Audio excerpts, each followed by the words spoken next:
Hey, hello. Hello. Let's see. Uh, hey, hello. It's Wednesday. Let's see. The stream is on. The mic is on. Yay! Yo. Hello. Yes. And I got a nice cup of tea. Very nice. There you go. Some mint tea, which is good. I got some tissues because I have a runny nose. Fantastic. It's a day where I constantly sneeze again, and man, my nose is itchy as hell. Uh, it's terrible. Let's see. I think everything is okay. Everything is everything is okay, man. Everything is okay. Listen up. We're gonna continue building. We're gonna continue building that thing. I don't know what it is. Man, my nose. It's so weird. Yesterday, I think yesterday I didn't have any issues at all. But now it's just again, it's just on, man. It's just constantly on, like sneezing and then sneeze attacks and all kinds of stuff. All kinds of stuff, man. It's annoying. Uh, it's annoying. Just copy and paste this. There you go. Let's do this. So listen up. Yeah. Hi. Hey, hello. Hey, hello. Yeah, we're gonna continue with the, building something, creating something. I don't know. We're building a Zelda clone type of game, I guess. It will probably get its own type. Will it though? No, I don't know. It's gonna. We're just using the Zelda kind of stuff to. Okay, let's start from the start. Let's start from the start, from the beginning. Let's rewind a little bit. We're building a Zelda clone. I'm just mainly calling it a Zelda clone because we're using the, let's just say, Zelda 1 from the NES as a blueprint of like how some of the things will work in the game. And I'm just using that kind of as a blueprint and then taking some, let's say, creative freedom, like on how to work out a couple of things. We're just building and prototyping stuff, building and then just seeing where it actually goes. We started with it on Monday. Had a we had two streams now on Monday and Tuesday. Those are also up on YouTube on the YouTubes as a VOD, so you can check those out. I think it's now 8 hours. It's kind of fun to do like the stream, and so far the most of the work I've done just on the stream, so we kind of know like how long it actually took and what what the process was. That's kind of fun. um Speaking of not having done any work off stream, I did a little bit of work today for like an hour or so to work out the XML stuff, and I think it's working. I think it's somewhat implemented, and we might see some of that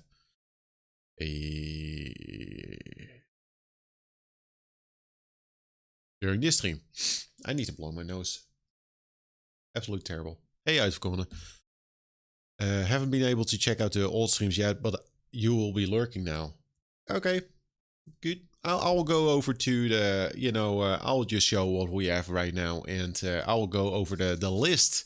I got a small list here that says, the things that we need to work on. But first, I'm gonna blow my nose. 1 second.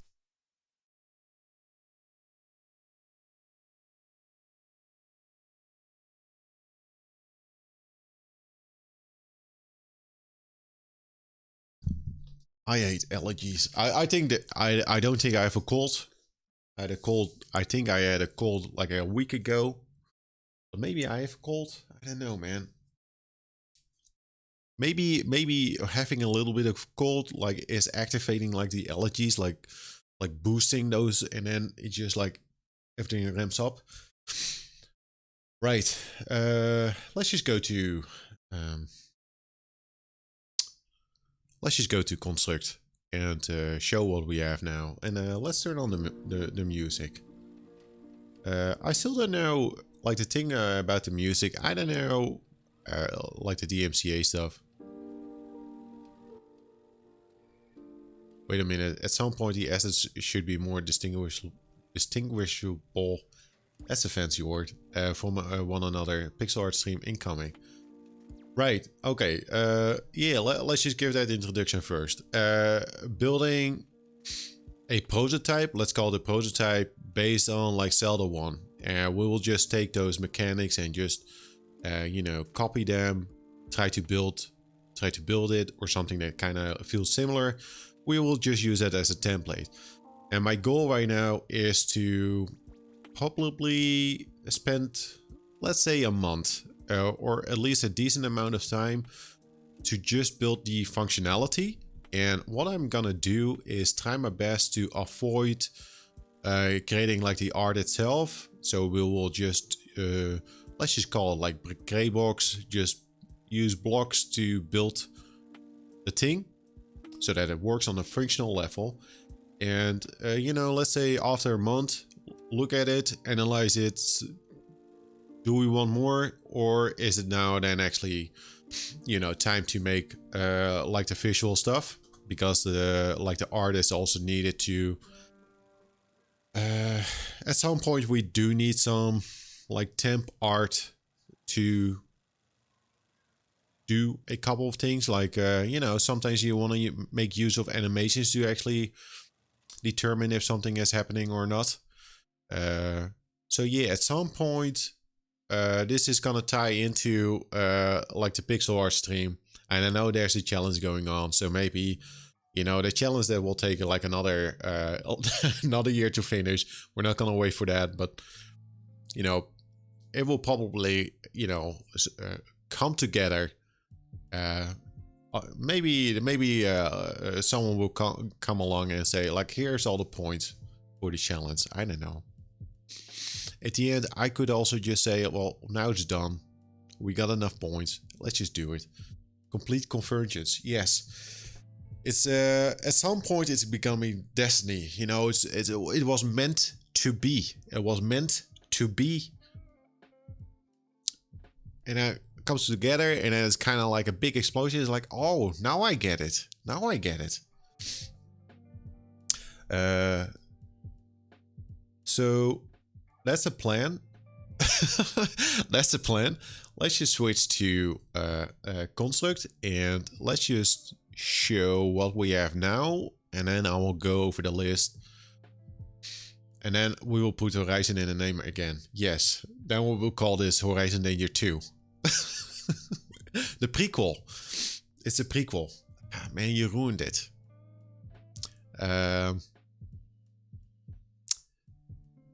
Let's start the game. Yes. Ignore this load thing here. Let's play the game.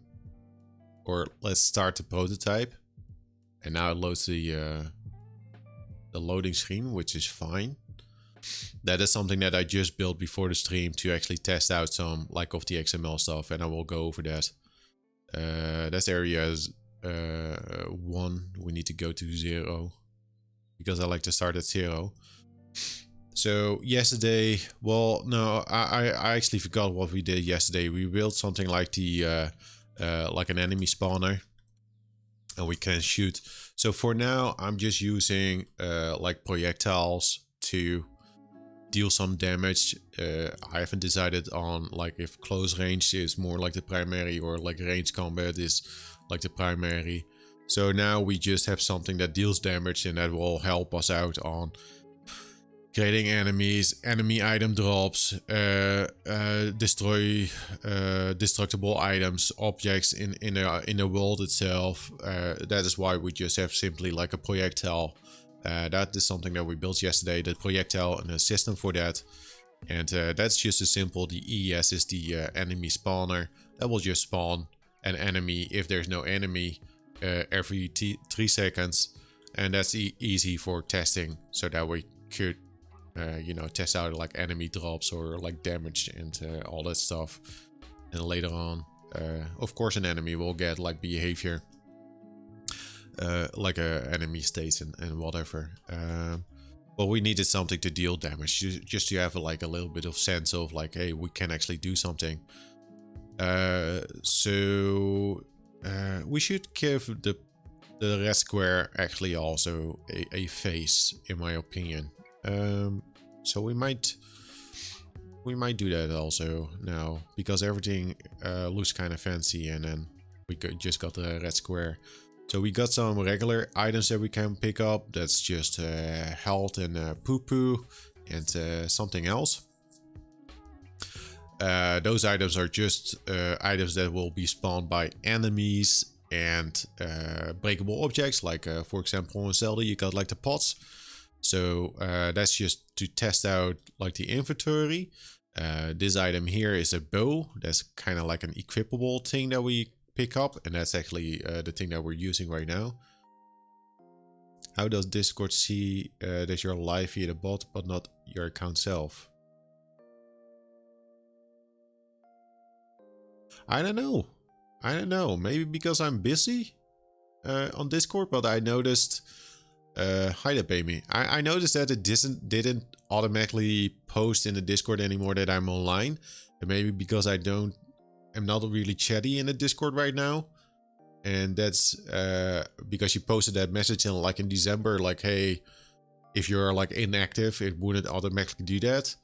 So I'm not very active with the chatty, so I think it demoted me. It demoted me, I think. I don't know. I was like, I will just post it in there. And, you know. No, it shouldn't. You still have the check mark. I don't know what's going on. So that's why I just posted in there. Relink your Twitch, maybe? Maybe that's it. The Twitch thing. Yes, the leaky shit. Indeed. That's a good call. Maybe that's it. That's the issue. Indeed, that's the issue. Thank you. If you have the time, could you try? I will check it out. I might stream like tonight as well, so I will check it out after this stream. So the simple thing that we it doesn't have to be now. Okay, good. Thank you. Thank you, the mod. The pay me. The only mod you need in a channel. So the art things is not actually art. Those are the area transition boxes to new areas. So if I go there, yesterday made the fade in and the fade out, just to have like a nice transition to one place to another. Because in Construct it would just go instantly, and that might feel a little bit weird. I might actually change that to a transition between an area loading screen, and then actually to the area itself. Now it just goes from one area to another. I kind of like the idea of having a short loading screen between it, even or just a small pit stop that you as a user might not even notice, but sometimes you just want to set some stuff up that's not necessarily stuff that needs to run during the game, but stuff that needs to happen while going from one area to another. Or going from the game to the menu, or from the game to go to, I don't know, something else. So we might change that, but we worked on that. And the nice thing is the area transition. So you go here, you know, we fixed that small loop, and actually we were able to stay on the area transition without it looping back to the other one, because we're still on it, and it only triggers when we move off it and then enter it again. And I think that's due to the small timer where we disable the area transition once we start like a new layout. And so we have two points here in this layout. So the one goes to the one on the left, and this one goes to the one on the right. That's basically more like, hey, that layout there is area 1, and we could be able to define that area, just, you know, maybe there are like two pathways to get into area 1, and in pathway 1 you could do a thing, and then after that you need to go to another one. But it's kind of nice to have that functionality. You just have like area points where you exit and enter. The thing that well, here's just an item. Those purple items just respawn again because those don't check the inventory if we have picked up those items, because those are more reoccurring items that are kind of like infinite. And the bow, like the purple item when we started like the prototype, is like a finite item. There's just one, and it doesn't get spawned by enemies or breakable objects. And at the start of the layout it checks like, hey, did you actually pick up the bow? Yes. Delete the item spawner and delete the bow so you don't pick it up again. Picking it up again wouldn't be like a bad thing, but it would be kind of weird to see the bow. I'm just calling it bow. We haven't determined like the team yet. I do have some ideas for team of this game, but again, we're gonna delay that. We're gonna focus solely on this.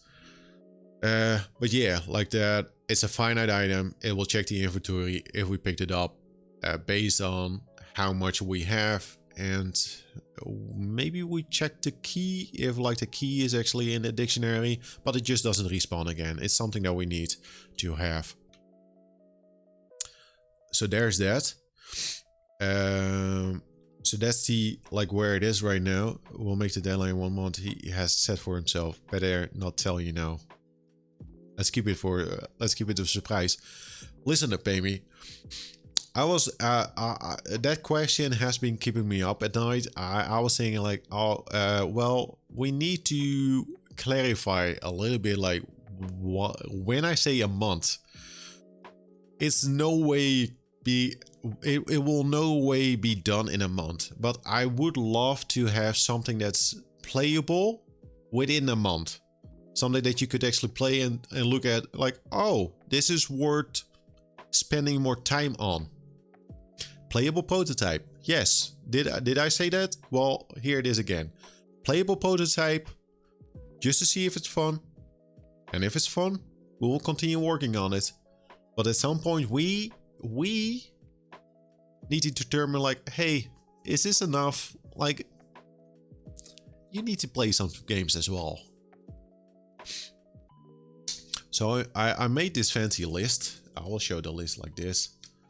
Here's the fancy list with my handwriting. There you go. Just proof. I'll tell you when you're going crazy. Wow, fancy. I will read the fancy list. This is a very good design document. It says ammo. On top of the list, ammo. We all know what that means. XML. I will show you some XML action in a little bit. We do need to do something with any behaviors, but you know what? I'm gonna postpone it a little bit. That's not something that that's not for this stream. I do want to build a menu, and building a menu would be nice. Just a menu where you start the game, press enter, and then it will go to the load and then actually go into the game. Why do I want to build a menu? Because I want to set stuff up during the loading, and that's also needed for like save states. So you might build just a simple menu where you press just spacebar or enter to actually go into the game, instead of having to go to the layout area 0 to actually boot up or to start the game. Just have a menu. And we could actually build a menu where we don't even have to press a button, but where it would just go, once we boot up the menu layout, it would just automatically go to the loading and then go to 0, so we don't even notice it. But it's good to have those steps in already, so we don't mess anything up once we actually build a menu. So we build a menu.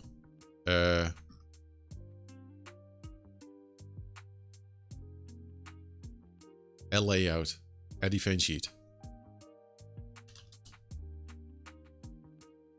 main menu. There you go. We build a menu. No, there's more to it, but that's a good start. We do need to think about save states. Already explained the save states. The thing that we're gonna do with this game is not that you can save anywhere. You could save anywhere, but it will only... You can save... My idea is of... You can save anywhere, but loading the save won't spawn you at that exact spot. It will spawn you at a certain checkpoint, like a safe zone where there are no enemies. Because otherwise, as I explained yesterday, you need to... For a proper save state and actually to be able to start there, you need to have you need to save everything that's like going on during that game at that moment, and that's gonna be tricky as hell. For example, if you have like projectiles flying around and you make like a quick save or an actual save, you need to store that location of the projectile, what's it doing, you need to store all the stats. It's not impossible to do, but that will just complicate it, like everything, and that also leaves up or leaves open room for error, where you might not save something, someone reloads the save game, and maybe the player is like dying during the save, and I will just fuck it up. And having a checkpoint and just go there would be the best way to do it. It's easy and more foolproof, I hope. Also, we need to make something that's more like the dungeon, like touch something and then you enter like a dungeon, and that will basically work the same as like the area transition, but we might have to build something else for that. Would Bethesda games be less buggy if they would just make save points in for instances save city? Well, I don't know what a save game of like a, for example, Skyrim, like what a save state. 25% complete for the community or for the pixel art challenge. Thank you. Thanks for that. See? Raised 191k. 25%. People said it wasn't possible. See, the thing is, I don't know if they would be less buggy, but you need to keep in mind, like, it's a big world. It needs to store like all those cheeses, like where those are stored and where they are located, and that's just insane. That's why those save files are like massive, because I do think, I don't know for sure if it works like that, but I would guess it saves all the NPCs, like the location of the NPCs when you're like in a vicinity near them, and then on also like all the items, and if like a door is open, yes or no. It needs to store all that stuff, man. That's kind of insane. That's kind of insane, like how to do that. At some point I was making a save system for like an FPS game. That's already like, come on, man, that's already insane, because you do need to store, for example, if you have like a rocket, you need to store the position and the velocity of a rocket when it's in the air, and you make like a quick save. And what if like like you need to save all that stuff? So would it be less buggy? I don't know. I don't know. But it would definitely be easier to make a save room where actually nothing is going on, because you know, like, this is it. But still, even with a save room, there's a big choice, like, if there's a door and there's an enemy behind the door, and the enemy patrols, and you go out the door, where is that enemy? Does it like reset to its old state, or actually where it was? So that's also something that you need to think about again. And we're gonna keep it simple. We're not gonna do anything fancy with enemy states and saving those locations as well. Exit an area, enter an area, is reset to normal. Yes. Also the map on the list. I want to build a map, and a map is sort of tricky to do right now, but it will become more trickier when we actually map out the level design in an array and use like tile sets for that.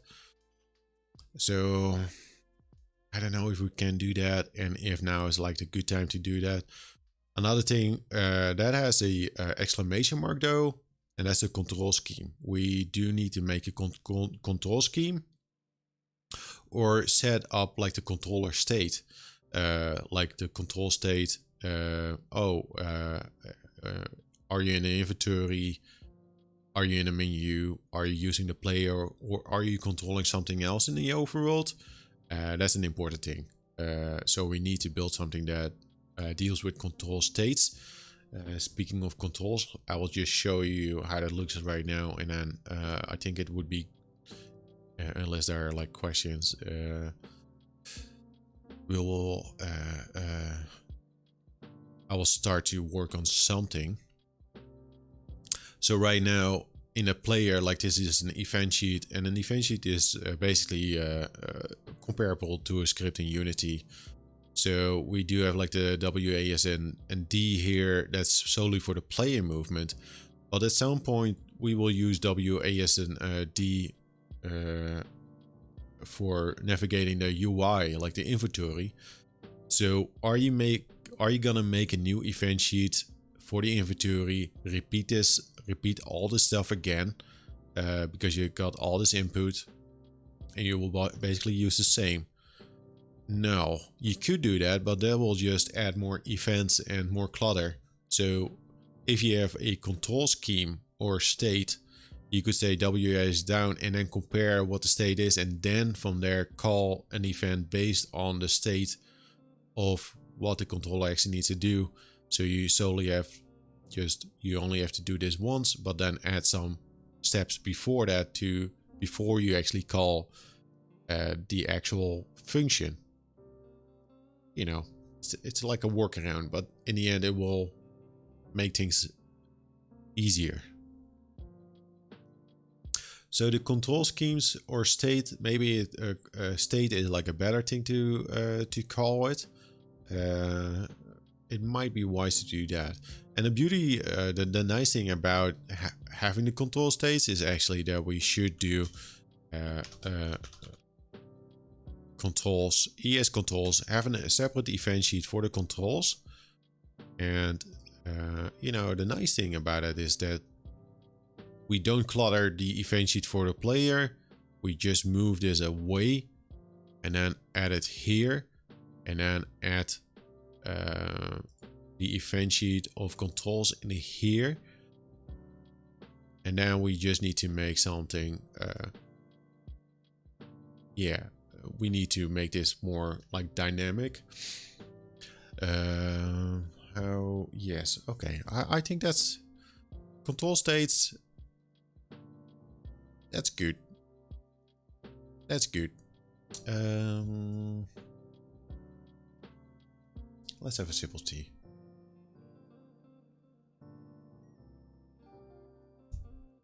I think on the top of the list right now would be, and the control states, we also need that for the menu navigation.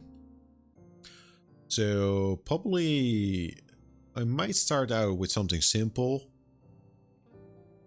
If I say it's simple or easy, it's based on all the other stuff that I need to do. Not because it's easy, but just that's the easiest thing on the list, I think. So I might do the control states, and I will show the XML, like how that actually works. Because that happens in loading.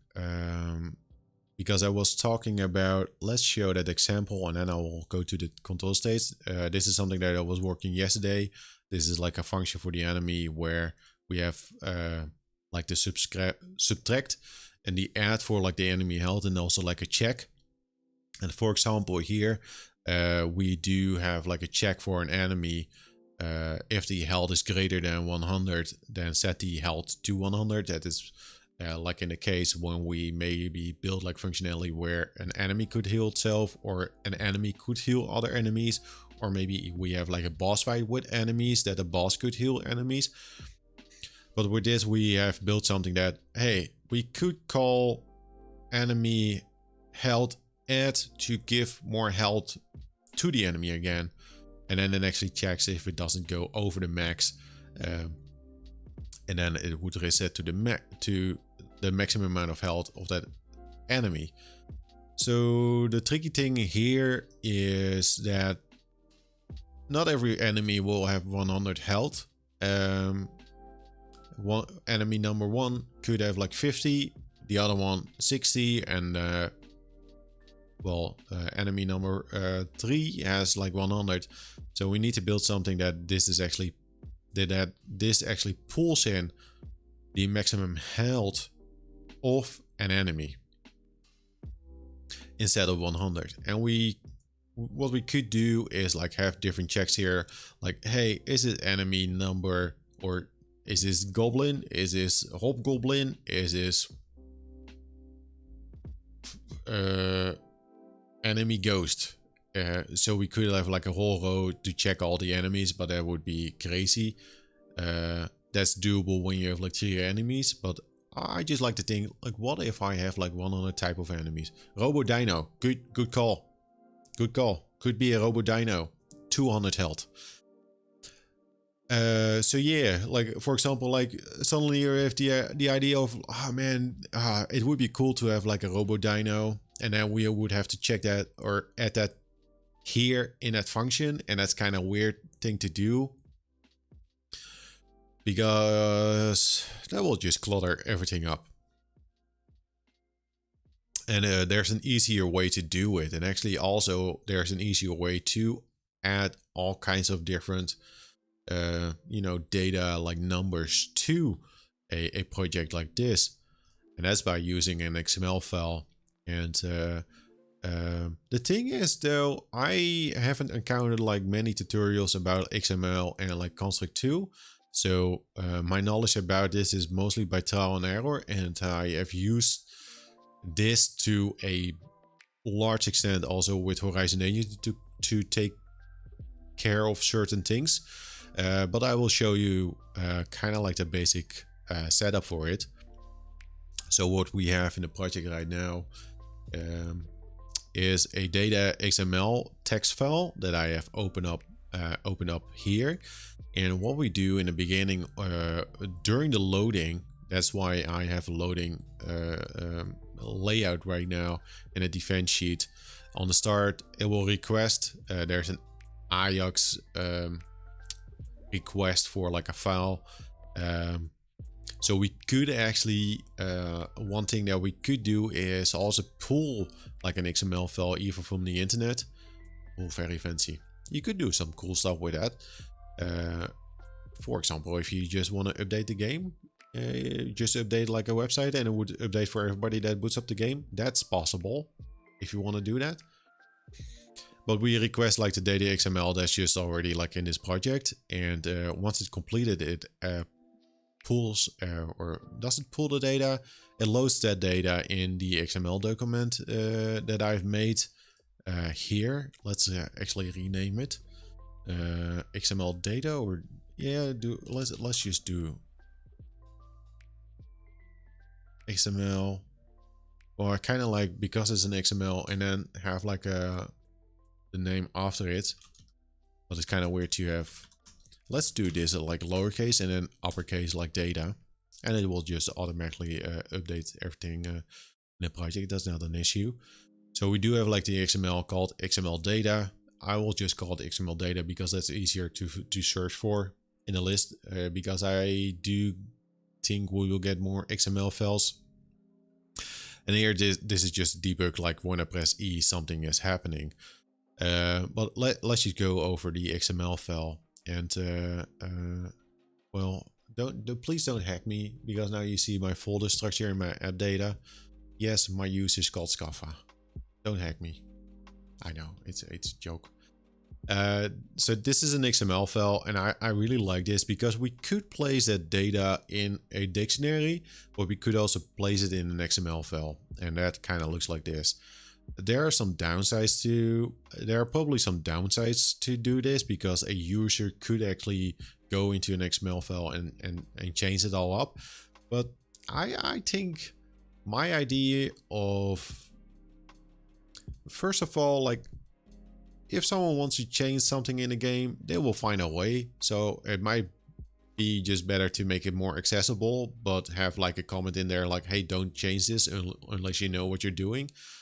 And I kind of like it to, yeah, give the ability to for other people to actually tinker maybe with some values. And also sometimes you just shouldn't fuck around with it. Like if you fuck around with it, like you could make encrypted stuff. I don't know if I could do that in Construct, but you could do that like in Unity. But I don't know, man. I don't know. If people want to edit stuff, they will find a way. So it kind of looks like this. So what we are able to do here, and I will probably change this, like setup. Maybe just call this data. And just to show you, I play some stuff in here to test it out. Let's add like another comment here as well. You know, I don't want to. The readability. No, the comment is already up there, idiot. So for the enemy, for the areas, and then we have is the item like that. Where's my item? Right. There we go. Item. Yes, here it is. And then tap save. So here, what we're able to do in here, it's kind of nice, is that we are able to, let's just call it a list as well. Yeah, let's call it a list. Where you could ignore this. We could make a list of all the items that we have. And then here, there's a type of an item with an idea bow, and then maybe an item will use a certain type of ammo, or it needs something to be able to be used. So ammo might be not the correct word, but you know, we kind of know what it actually means. Maybe it should be called like resource, like which resource it actually uses. But the bow uses arrows, and once we use a bow, it only uses one amount of that resource. So the nice thing here is we could make a whole list of items and say, well, a bow, what type of resource, the amount of resources it actually uses. We could also add in like the damage. Let's just, for example, do that. Like we could say like a damage. It deals 10 damage, or let's say 50, because that's also something that we did. And what we could do is say, let's say we got like a machine gun, and that just uses like 9mm. I don't know, amount 1, and the damage is maybe 10. So if I were to do this in like a dictionary, it would be possible, but it wouldn't be that clear as this. And this is something that we could even add something to this to also make a list for a hard difficulty and like a normal difficulty, to have different lists, and then we pull data based on our difficulty. And that's kind of like a cool thing to do. Why I started using this is because people use the XML files more for text, for cutscene text, speech. You could make like whole dialogue stuff like in here, and also based on like where you are at in the game and who says what. And yeah, like that is why an XML file is kind of nice to do that stuff like in there. But I was like, oh yeah, you know, I could also use it for this. And then this is just a test. Like you can search through like every node in that XML to search for something, and here basically to pull the data, what we do is like, hey, we want to get the string value for the set item type, and then we select it based on the idea, like for bow, and then hey, ammo, and the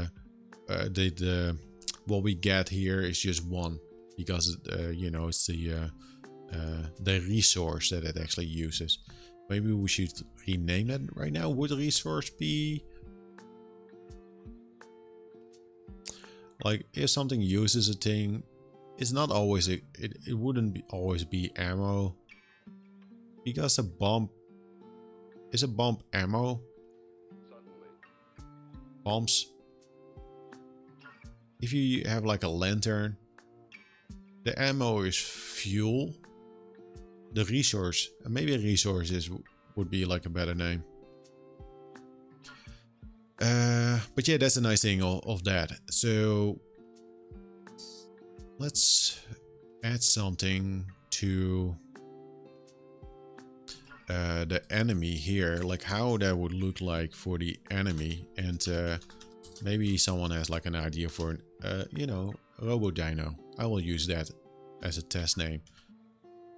So we could do Robo Dino, and what do we want? The maximum health.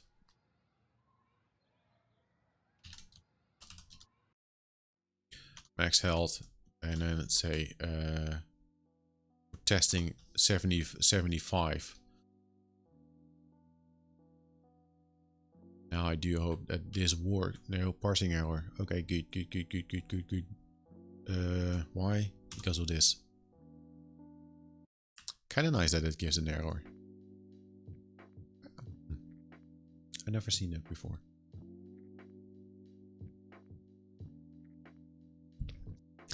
So yeah, like here we could like make a whole list for like all the enemies, and an enemy will probably have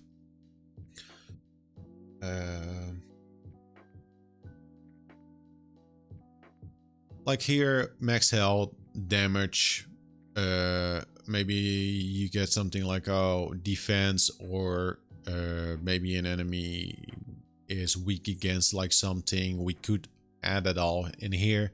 We could also add everything in here that says like the walk speed, yeah, all that stuff, like attack speed. We could all add that like here in the list, and it's kind of nice. It's kind of nice, because that's not something that you could do in the dictionary. You could do it to some extent, but that would be like a workaround. So now that we have this here, well, we would have to call this enemy that this one spawns. Doesn't have like the type here. How do we determine which enemy it actually spawns?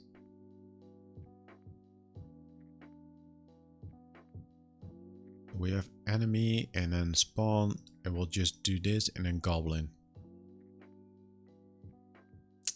Well,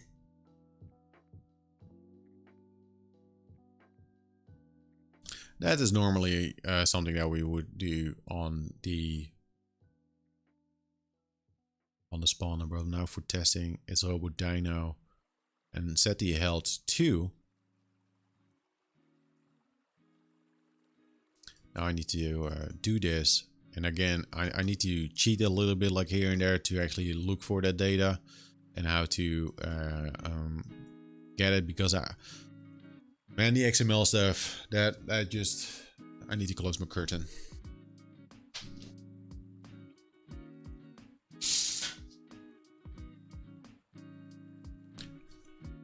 Like writing the XML stuff, that's just a you know, once you're in it, it's nice, but I always need to check like how do I actually write this to get that info. So here we say enemy, and then the type based on a name, and we could say Robo Dino, but we were making it you know, in such a way that it's usable for like all the enemies when we have like a spawner. So I'll you cannot set a string to the number variable health, use int. Yes. I think we only have to do this. See, that's the thing, like it's everything in the XML is a string. I think you're able to say if it's a number or not. But yeah, now I kind of forgot like how to actually do it. I think you could say that like in here. But this is fine. This is fine. I don't mind like putting like the int in there and then convert like the string to like an int. But this is not useful because if we change the type to goblin, it would get the max health from goblin. So what we could do here, I will just copy and paste it because you know, it might fuck it up. What we could do here is enemy dot type.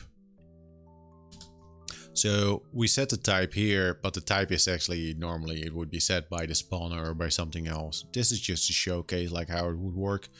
So robot dino, and then based on the type that we set here, it will pull that maximum health from the XML file if everything is working. And just to check if it's working, we set the max health to 75. So if we were to go to area 0 and go into the debug,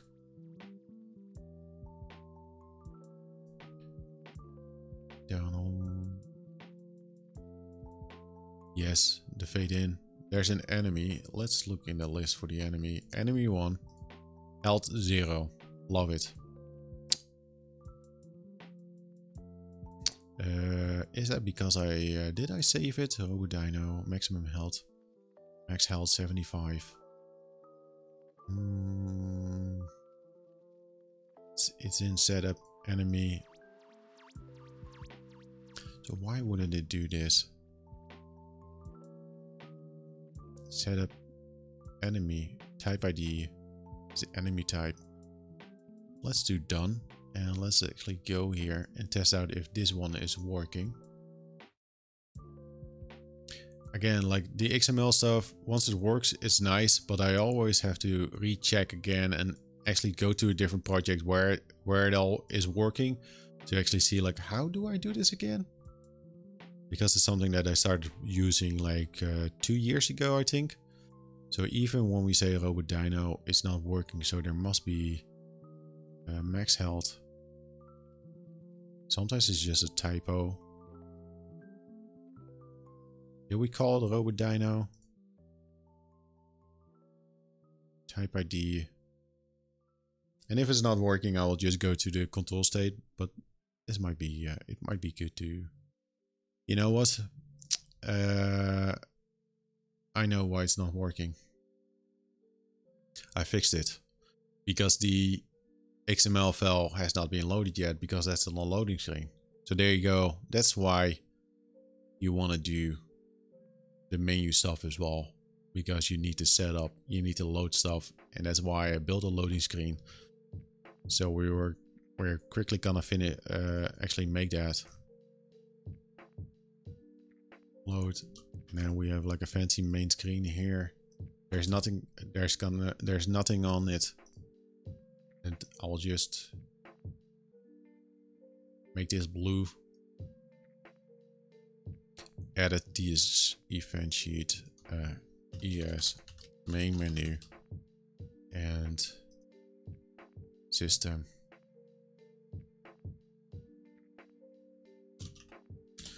On start of the layout,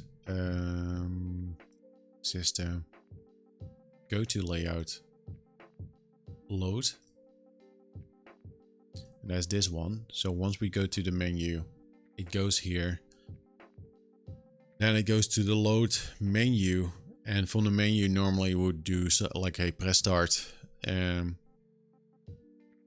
it goes to loading. On the loading, it will actually load the XML, and once it's done, uncompleted, it will load the data in the XML.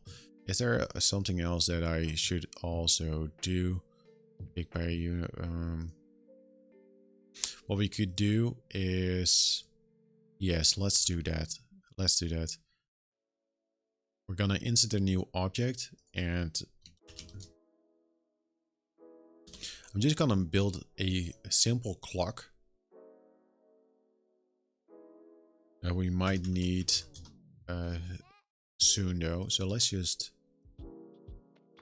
do this.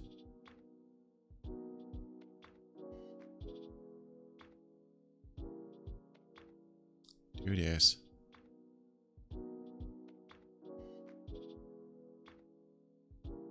That looks like a clock. Yes. It's not centered. And then we will add like a behavior to it that's actually a timer. But we'll use that thing for multiple things. Because sometimes you just need a timer before you actually go to a place. So I'll just place this outside of the layout in the menu, and we'll also place it in the loading. Let's do the 8x8 and then let's see if this works. No, it didn't pick it up. Show layout. Yeah, that's how you fix that bug.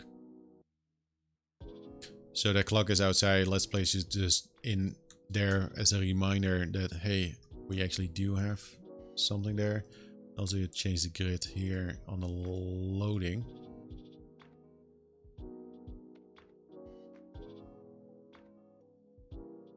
Nope. It's very buggy with like that grid thing. It's a weird one. So here's load. Once it's loaded, what I just want to do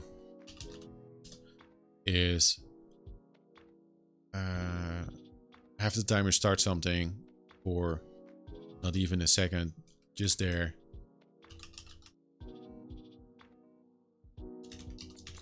And say, hey, load game. Timer. On timer. Load game. System.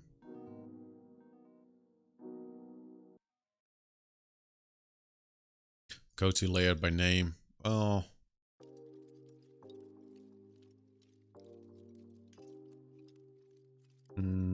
Yeah, area 0. Good.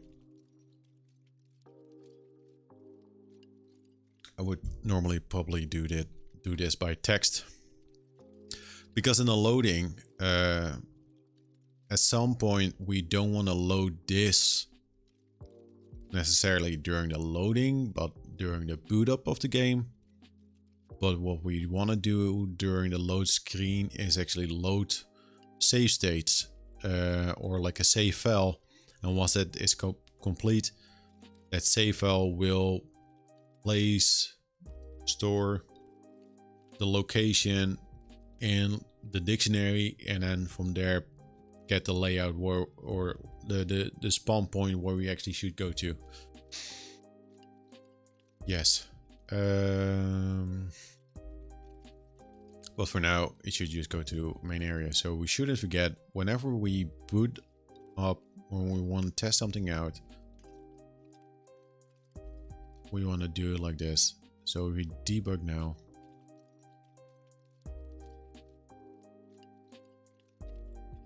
We're in a game. And now I do think the enemy will have health 75. There you go.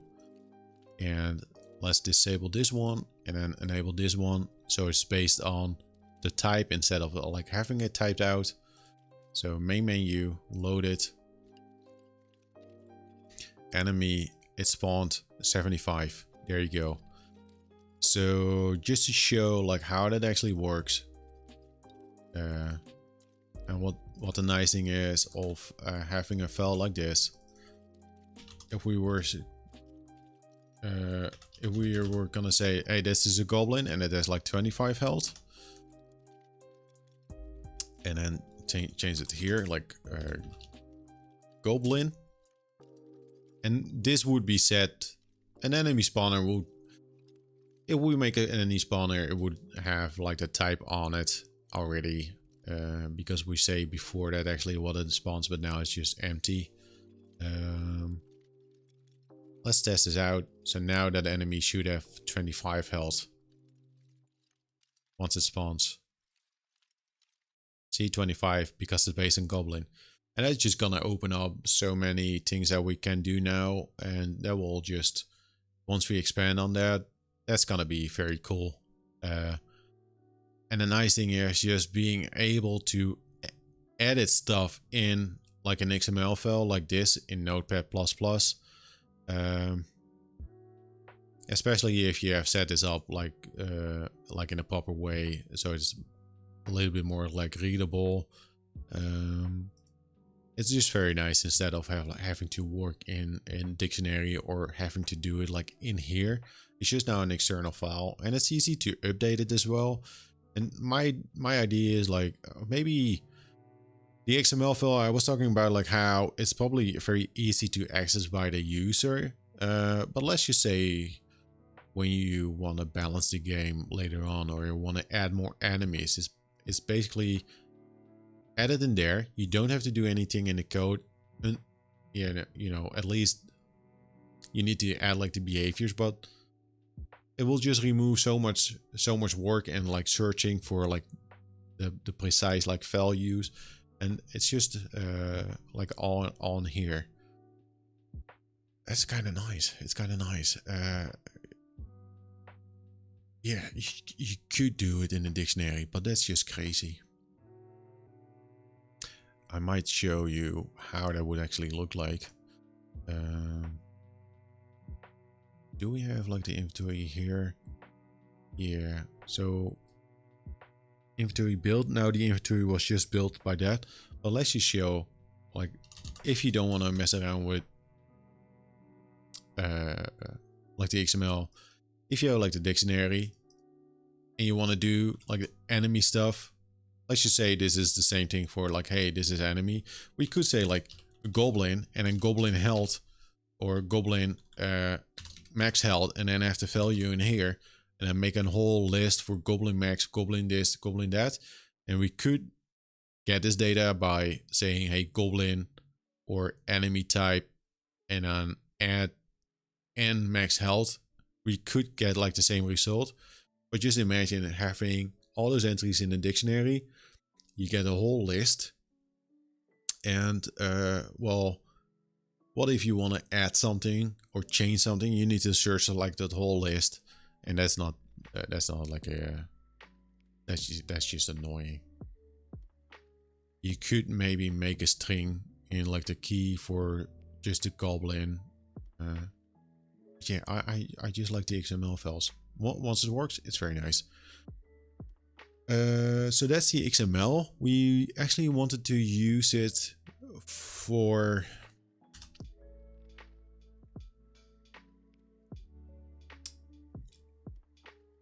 the ammo as well. Did we have like arrows? I don't think we had. Maybe that would be a good thing to do, to actually have like an ammo count or arrow count for now. Where is that stuff? Let's move the area 1, because we do have money potion poo poo. Let's do this. Let's just have like an item called arrow back.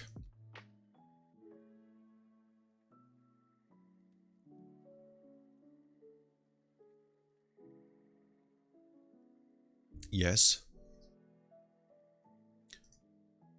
Small arrow back. Just a test. Yes. Inventory, because this is actually what happens when you pick up an item. It will check if it's an active or a passive, and we'll, yeah, that's something that we need to change. Like, is it active? Like finite. Is the active? Is gonna add possible names, because at some point infinite.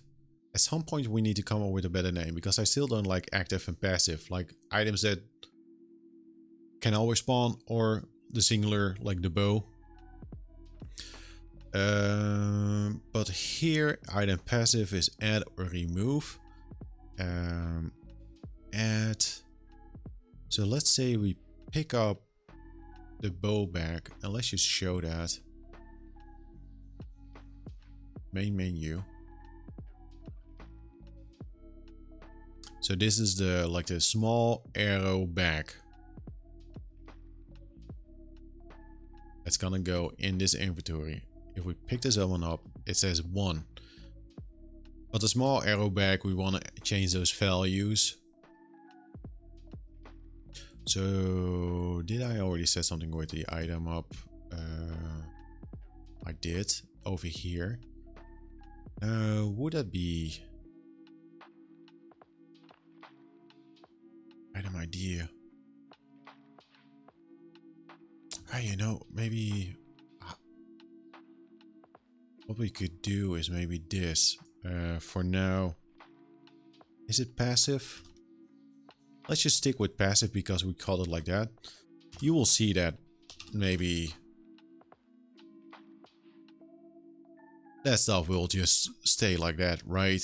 We will never change it and it will always confuse us. But let's test out if this actually works. That we have like a separate, like an item list for like equipables, non-equipables. Is that the non-equip? Equip. Non-equip? Equip? No. Bows. Let's say you have bombs. I think I already said this before. You can also pick up bombs and those have not a finite amount.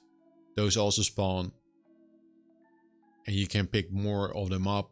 So equip, non-equipable. That's a good differentiator. But that's not working out for this one. I don't know, man. I don't know.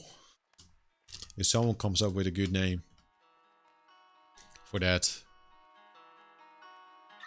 Maybe Zelda actually already says. Like somewhere on the website says like you got different item types. Let's do small arrow back. Resource.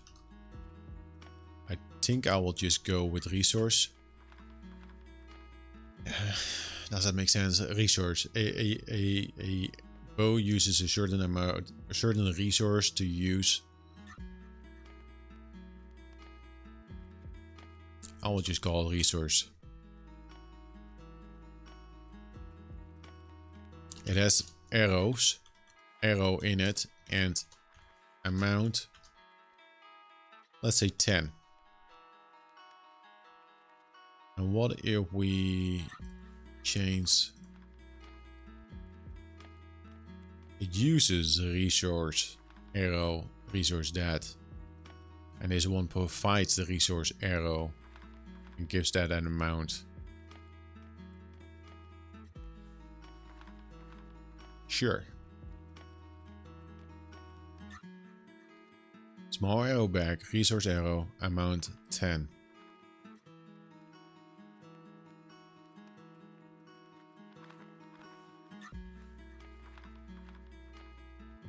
Yes, I'm thinking. I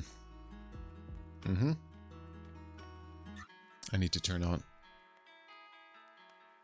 Let's turn on. I'm turning down the volume of the music on my end, not on your end though. Item passive. I hate that name, man. Once we pick up an item, we check the type. We call the function item passive add and we send along the name of that item. In this case, it's a small arrow back. That's just the ID that we use, not what the user will see, because we can actually do is also say like, hey, the name arrow back. We could do that. So give it a name, an actual name. This is just the ID, an actual name. The resource and the amount. But it will send along the name, item, add, and then we will add a key, function 1, That's the item name. And then we get the value in that dictionary key of that item, and we'll do +1. So here,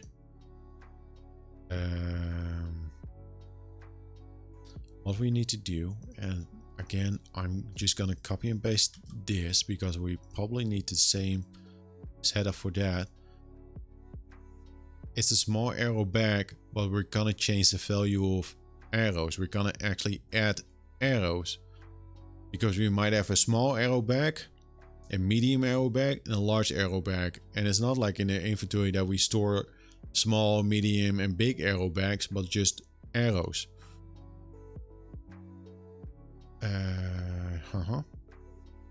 So here we might, I guess, put in function in power1. So it's gonna look up setup item and then type with the ID of function power1, small arrow back, and not the maximum health. But we're gonna change the resource because that item contains a certain resource, and that's being added to our thing. It's the resource, and the resource is arrow.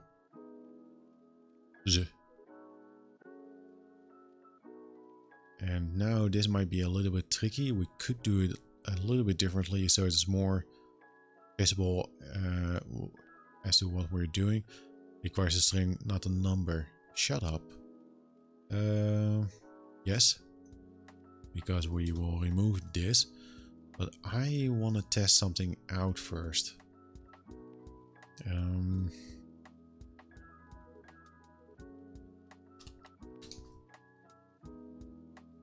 Item and then aesthetic.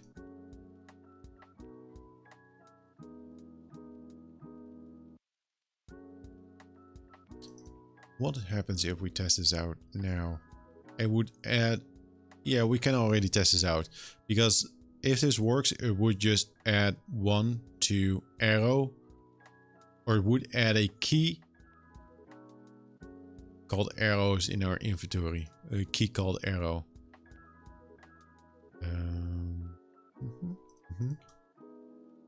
The amount wouldn't work, but yeah, it's arrow and a 1.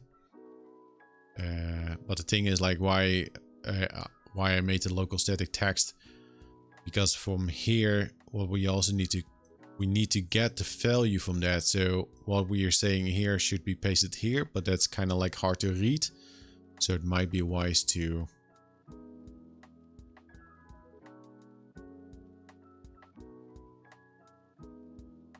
Is that how you spell resource?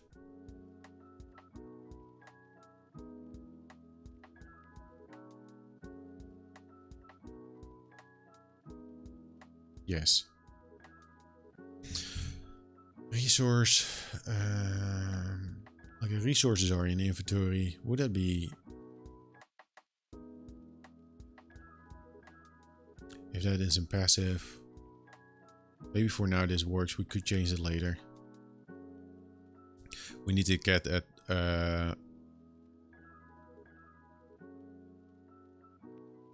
value from there. And then +1. And that value, that needs to be different. It needs to the amount.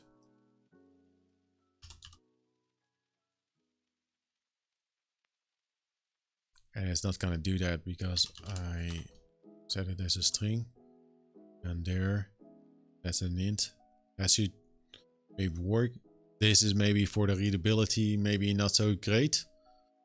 So that's why we have this, but I'm just gonna delete it for now. Add local var for the resource name. I need to stop adding question marks to it. Because we could do that, but this might be changed later as well. Because we do need to find a way to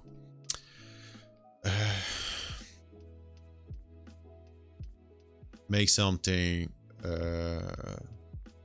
so that we know for like the difficulty, or if we are like on a hard difficulty or like a normal difficulty, if we want to do something like that.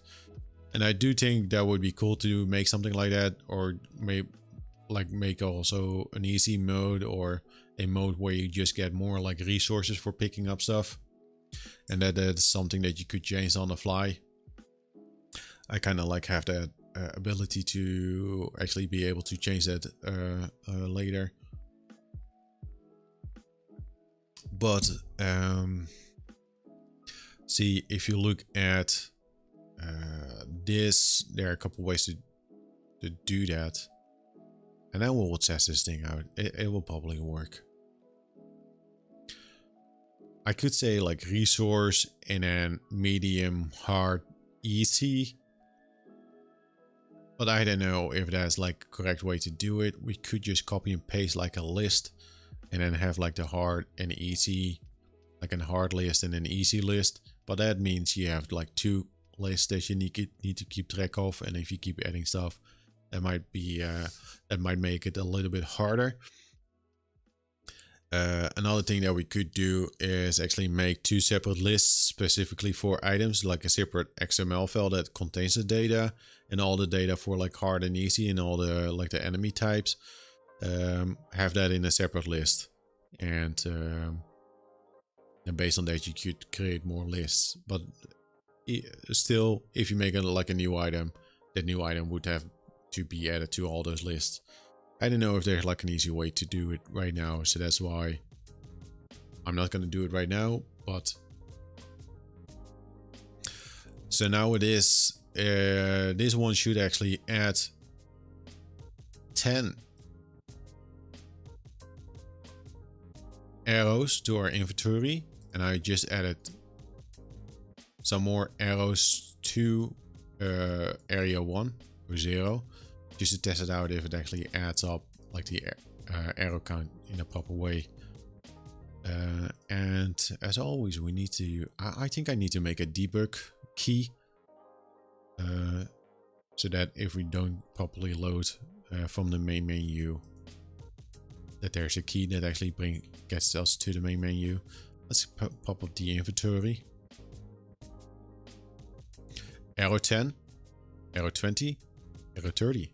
So that's working. That's cool. So the item only has like a name, and all the data that it actually does and the resource that it adds is that. I like that. That is kind of what I want, right? Yes, that's good. That's good.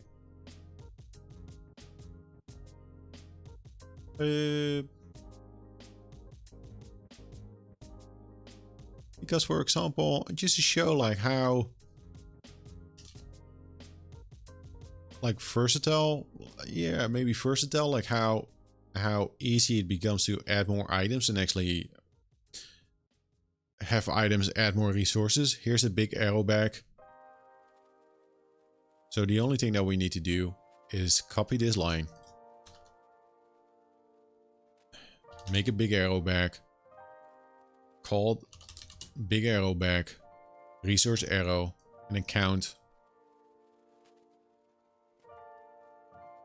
25. See, did I save this as well? Main menu, debug.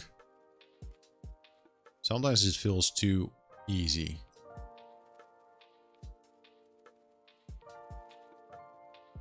I'm just gonna pick up one in the middle. That's 10, 35, and a 45. So just by changing the name of that item, and just adding like a new thing to like this item list, we can already like change up a lot of stuff. So small bomb bag,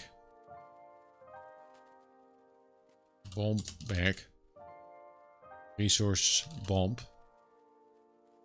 Let's call this 5. Just to show you how quickly we would be able to add more items. Bomb bag. Now I forgot it. Small bomb bag.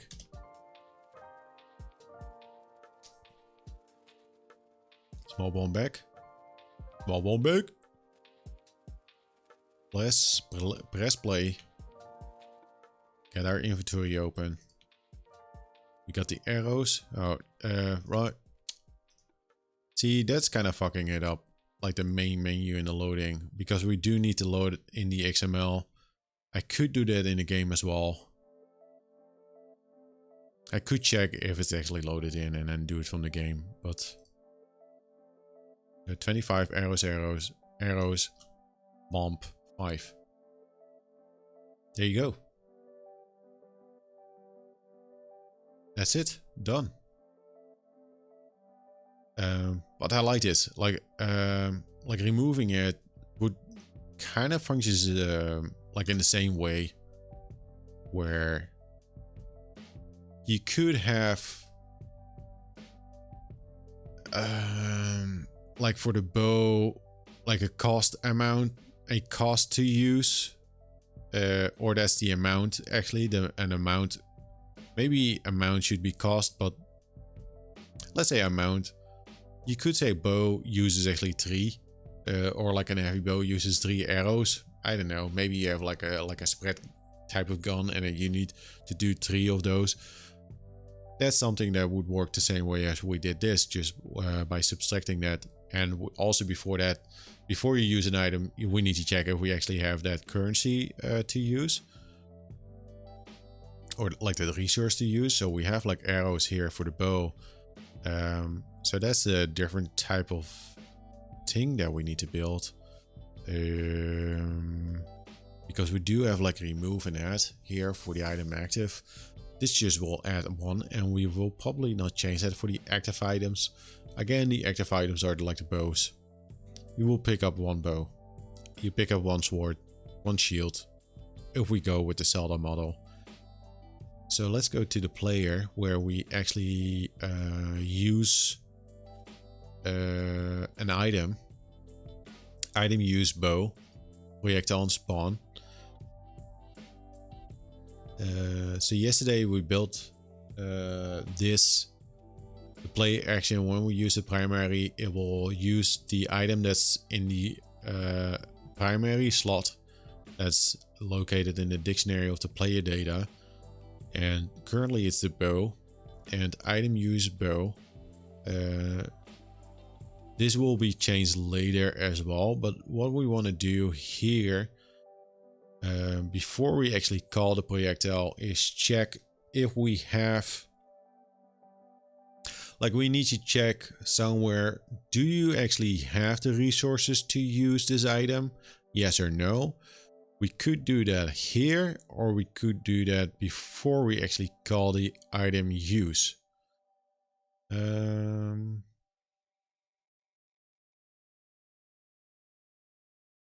also we need to note cooldowns. Don't forget about the cooldowns. There needs to be a cooldown. And what I'm gonna do is already... not every item will have like a cooldown. But let's just add a cooldown here as well. Because if we don't add a cooldown to this, it might just...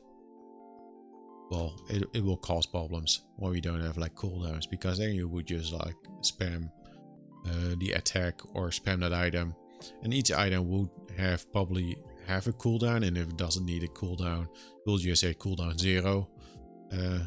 But we do need to think about like cooldowns, and that's something that we probably need to check here as well.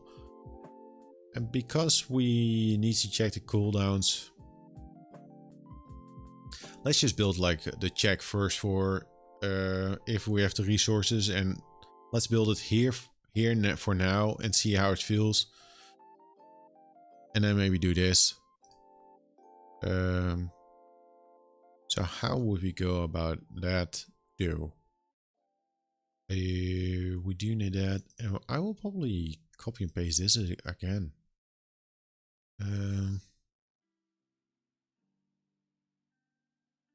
We need to check if we have arrows.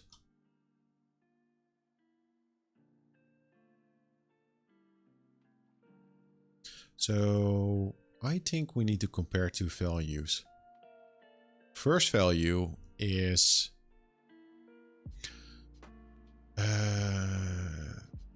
this one. It's not function power on 1, but it's the thing that's on the player data get slot primary.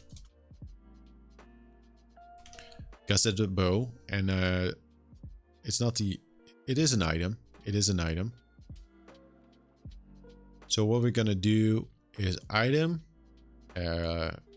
We can ignore this for now. This might come in handy later for like the difficulty check. Type ID bow, because that's currently stored in this right here. Let's move this over here.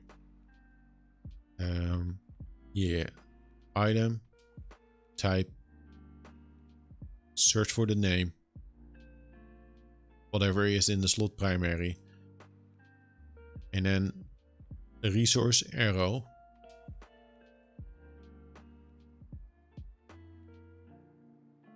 And then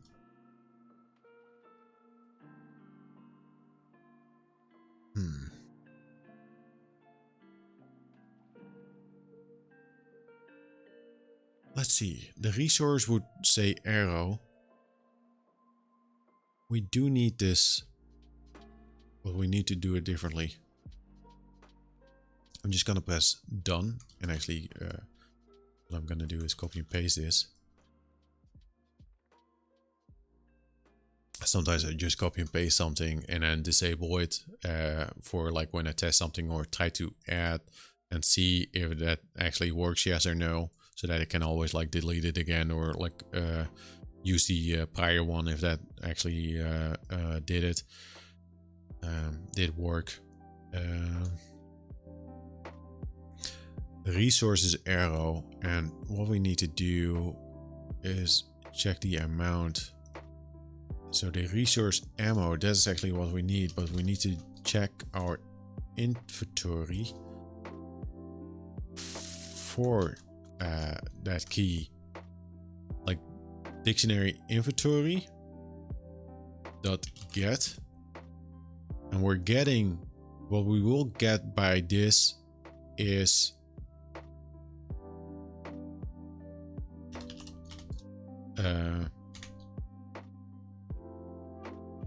the current amount of arrows, the resources from our inventory, like the amount of arrows that we actually have in an inventory, and we're checking the arrows because that's listed here in a resource. So just to write it out, actually what it kind of says without that line here is get arrow key from the dictionary, like how much does it say that's in there. So how much do we have this, and is that what we're gonna do, is that more than the resources or the amount that the bow actually uses.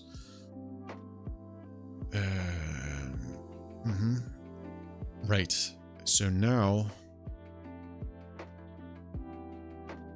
what I do need is this line.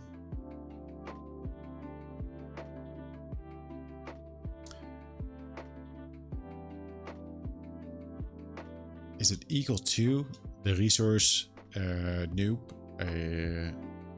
amount? So is this value equal to this value? Equal or greater than this value? So by this we're checking the amount of arrows that we have, is it equal to or greater than the amount of arrows that we need to fire a bow? I think. Let's test it out. I know that this stuff is somewhat, I don't know, a big jump then from what the stuff that we did yesterday, but I think it's definitely needed to build this though. Let's go to the main menu and press play. I need to fix that. I need to fix that, the loading in of that XML file. So now we shouldn't actually be able to fire the arrow. We do have, or we shouldn't be able to fire the bow because we don't have any arrows. And let's pick up some arrows. Now we have a key in our dictionary. Our inventory has a key arrow. It is 25 and not less than 1. So just to test it out, let's say we need 50 arrows. Every time you fire the bow, it uses 50 arrows. Game design. So even though when we have like arrows in here, we wouldn't be able to fire it because we have 25, but let's change that to 250. Now we are able to actually fire the bow. It still doesn't subtract that amount like the arrows because we haven't built it yet. But at least it checks now, hey, are you actually able to use it? And here there's also going to be another check. Hey, is your primary still on cooldown? But I'm not gonna mess around with the cooldown for now. Nah, that's just boring. No, that's gonna be also fun, but maybe a little bit more complicated. And this is already breaking my mind. So we only check it, and we actually don't even subtract it. So from here, you know, this is. See, here, check if the player has enough to use the item. This happens if the player doesn't have the resources to use the item. And that might be good to also do like the else, like, okay, what actually happens when we don't have the resources? Because at some point you want to give feedback like, hey dummy, you're hitting this button, but it's still on cooldown, or you don't have enough ammo. That at least something indicates that you don't have like the resources, so you get some feedback. Some sounds, or maybe some particle effects, but you need to tell the player like, hey, you keep pressing this button, but it's not gonna work because you need more arrows.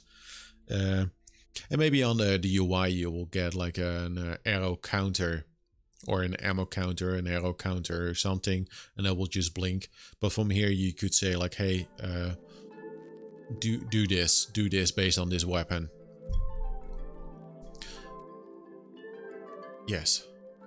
And by the saying that, I already think that each weapon will probably get its own function. And from there we can call, instead of item use, we call actual a function for that item. If I like item use, or item can like item bow use. A bow can't use, or bow arrow, bow no. So we can build some specific stuff for each weapon, and that it does different things based on like you have resources or not, instead of like doing it currently like this. Because here we could say like item error, or not enough resources as a primary or the or this, and now we would have to do like another whole list in here. We might keep it separated so we can also place that in a different event sheet instead of like having it on here. Speaking of different event sheets, let's just make an event sheet for the items.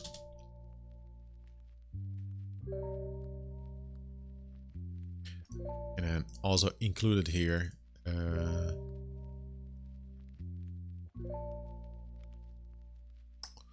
So we can, well, that's for the items, but we need to, I think we can move this to,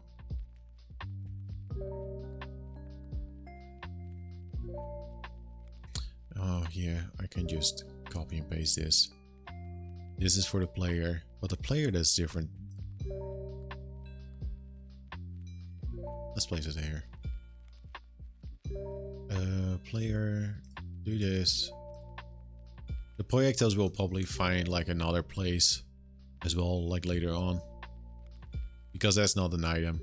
That's just a result of having used an item. That will probably end up on some sort of like global event sheet script type of deal. Once I'm done with this, I will show a little bit more. I think it would be a good time to check the debug, to actually see like what we're doing now in the game and like how much it has expanded with the CPU usage. Probably not a lot, but it's good to check it out. So we did this. Check if you have like the resources, and if you have the resources, then use it. But now we do need to subtract that resource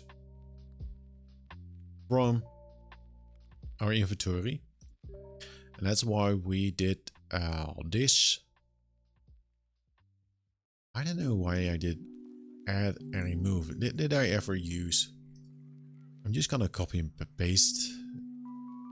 Oh no, we will probably get an error if we don't have it. It's a removing, but I just like to call it like subtract. Subtract? Subtract or subtract? Subtract. Subtract. Minus. Item passive. That's kind of weird, right? No, it kind of makes sense. Because the item active and passive, those names are just really terrible. Really terrible. It's the primary, secondary slot. Item use.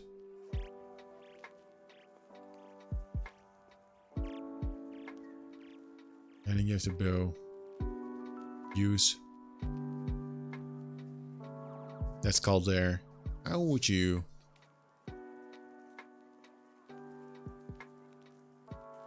Yeah.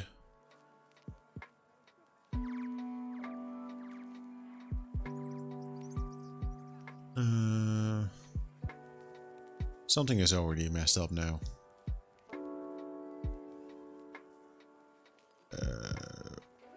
Because now we need to subtract arrows. And those are like the passive things. Do we actually need to?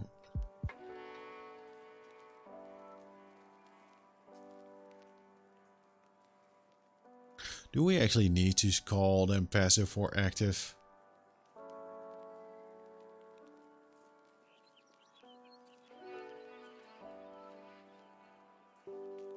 It will just end up in the inventory anyway. I'm just thinking like,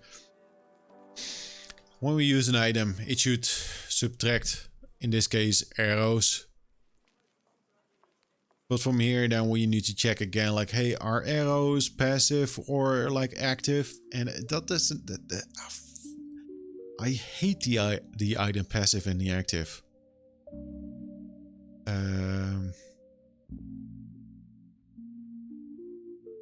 Just item subtract. It should just be item subtract.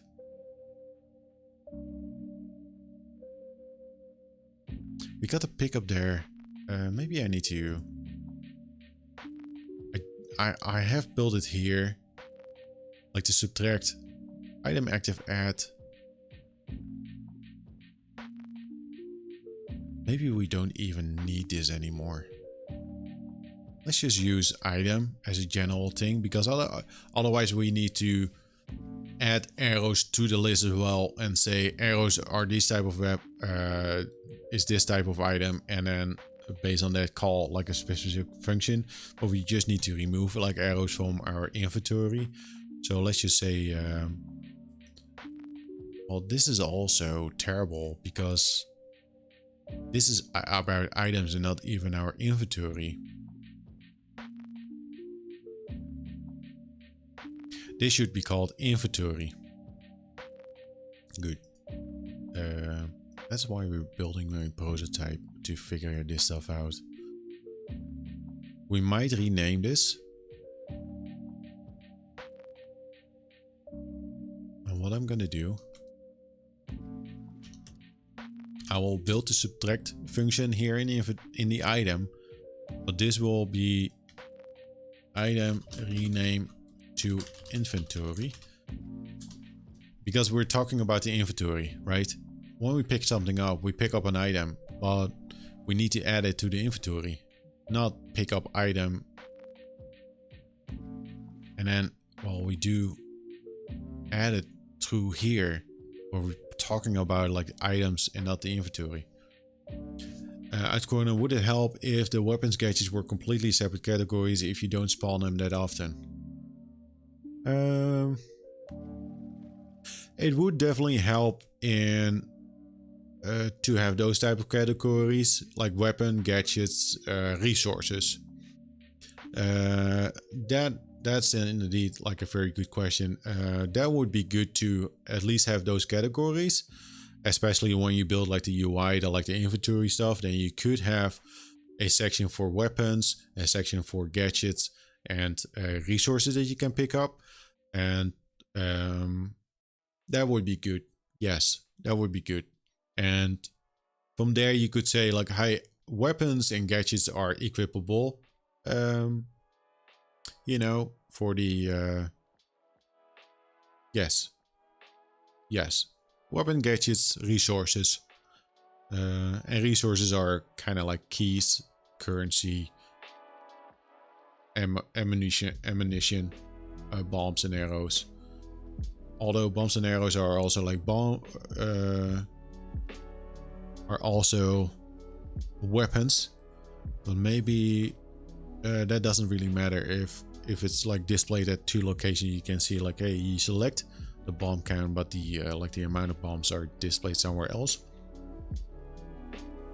But yeah, that's actually good, and I will help out if we are gonna build the inventory based on the lists that we have, and then if we want to build that more like automatically instead of more like handmade, that's a good one. I will write that one. I will rename item to inventory, weapon, gadgets.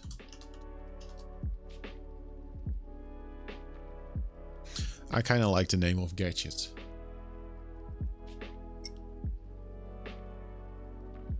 But still, like, could the bomb weapon be basically invisible and then just dispense a bomb item?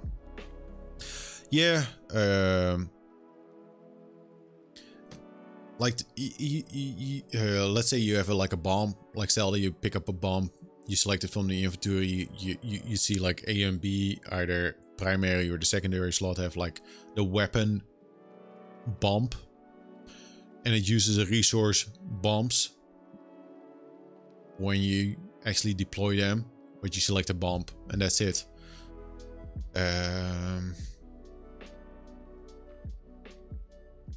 It could be and then dispense the bomb item. Yeah. I think I get what you're asking.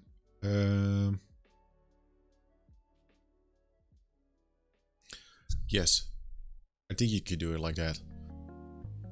item, we don't call item that often. So what I'm actually gonna try out and do, maybe make an OR block. So we call function inventory. So we can call this function now by calling item or inventory. I think that should work. And what I'm gonna do is item use. See, that's a weird thing, right? Because here it's solely pick up, destroy, and subtract. And now here we have inventory. You're an idiot. You already have like an inventory function here.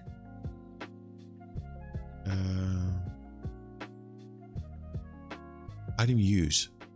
That's on here. Yeah. And item use, we will call a function based on the item. Because that's not gonna work out. This is not gonna work out.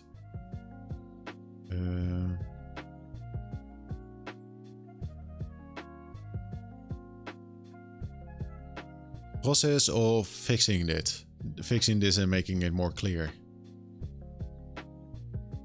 Pickup is happening here, so we can already call this. See, the problem with construct 2 is sadly there's no way to rename something and then rename it everywhere else. You need to dig into the event sheets and actually see and think about like, where did I use that function again? It's a nice thing though, in construct 2 3 it actually has that functionality to search and rename everything based on that. But it's not there in construct 2. So just for an example, like how crazy this stuff can get, like Horizon Danger at some point had like 9,000 events. I'm not kidding with 9,000. I know it was over 9,000. And basically right now we're working with 119 events, and that project is quite large because it's like local multiplayer, and you know, you have to build everything kind of like for 4 players controlling like a menu, so it gets rather complicated, like a UI navigation, so it gets massive. It was definitely, I know it's a meme, but it was over 9,000 events. And 2 years ago, or maybe 3 years ago, I worked a lot on changing all the functions to make it more adaptable and to chase it up. So now it's no longer 9,000, it's more like around like 5,000 or 6,000.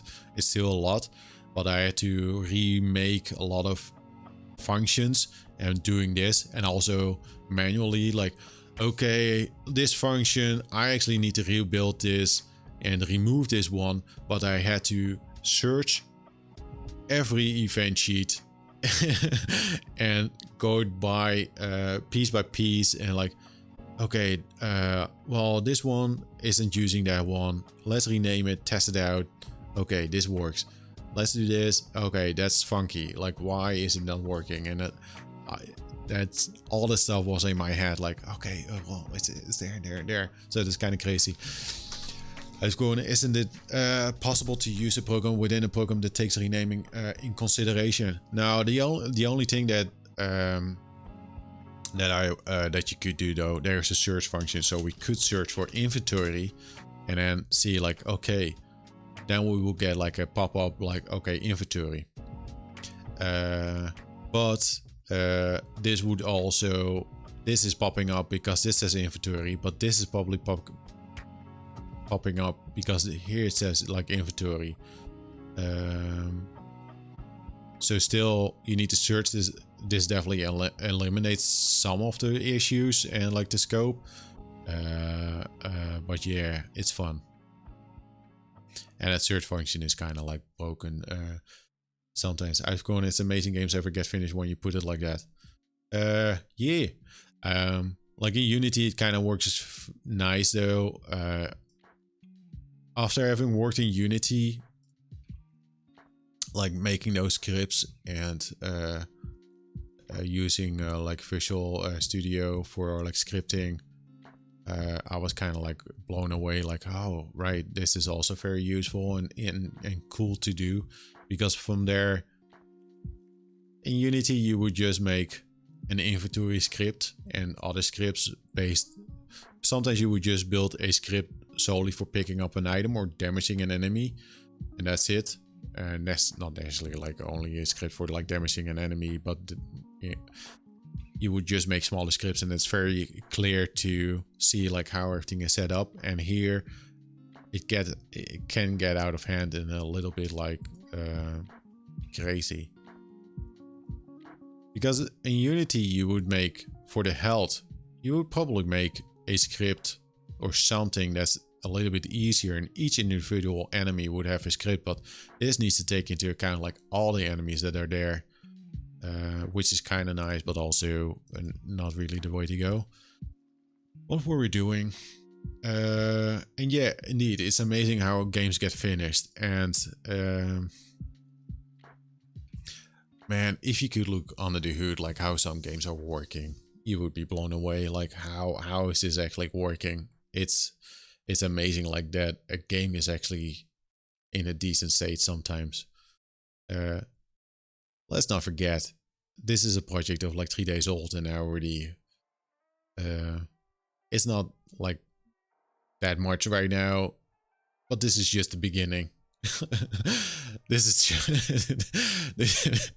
this is just the beginning.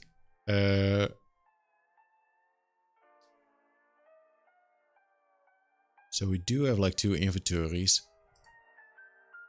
This was just for setup. Well, what I could do is move that one over here. Maybe we'll fucking break everything, man. That's part of the fun though. It's annoying. Okay, let's just... This is part of the fun. I like this problem solving. They do say it's like a healthy brain exercise, like the problem solving to you know, do this stuff. I like it, and it's annoying when something breaks. But I also like that problem solving, like finding out like why is it actually not working right now. And I also like the idea of like, okay, this is working, but how can I actually improve it so that it works better and that it actually becomes easier to use. So we're gonna remove the item use and build, and then we have to pick up. We change that over there. Destruct, that's for picking up an item. And that was on collision with items. That's the pickup. We are destroying items. Where do we call the destroy for the inventory?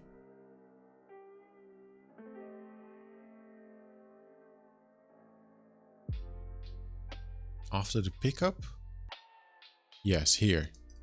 So this should be called inventory as well. I was going to have you worked on something like a game skeleton before, or is every project made from the ground up? Always ground up.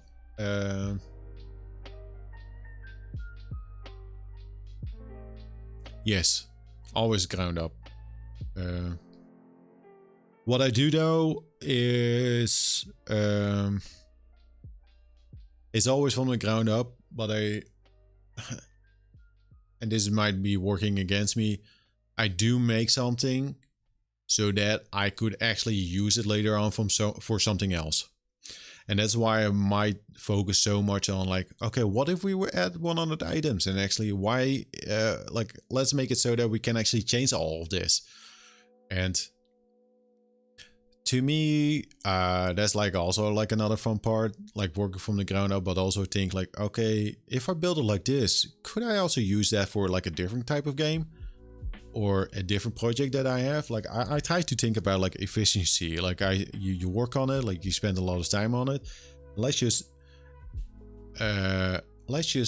make it so that it's usable and yeah, like fluid, so dynamic, so that you can actually do something else with it. Modules, yeah, kind of like that. And I think that's like the, maybe for this project, like the fun part. of having, at the end, if all goes well, in the end, we basically have a template that we could save and say, well, these are just all the basics that we need for like a top-down game, and from there on adjust it to whatever we want to have. And I love that stuff. Maybe you know, maybe we use it or like rebuild it, but use like the like most of the stuff, like how it works, like the most stuff that I'm typing here, because before like turning on the stream, like this is mostly on the fly, but I think it goes rather fast because I have built similar type of things before. So that's why I already kind of know, like, okay, I need to think of this, need to think of that, if this is that. And I like that, like that's why this is possible, because I like building something that's you know, changeable. Is it possible to now save a subsection of the stuff you already have now, like only save the inventory system here? But the thing that you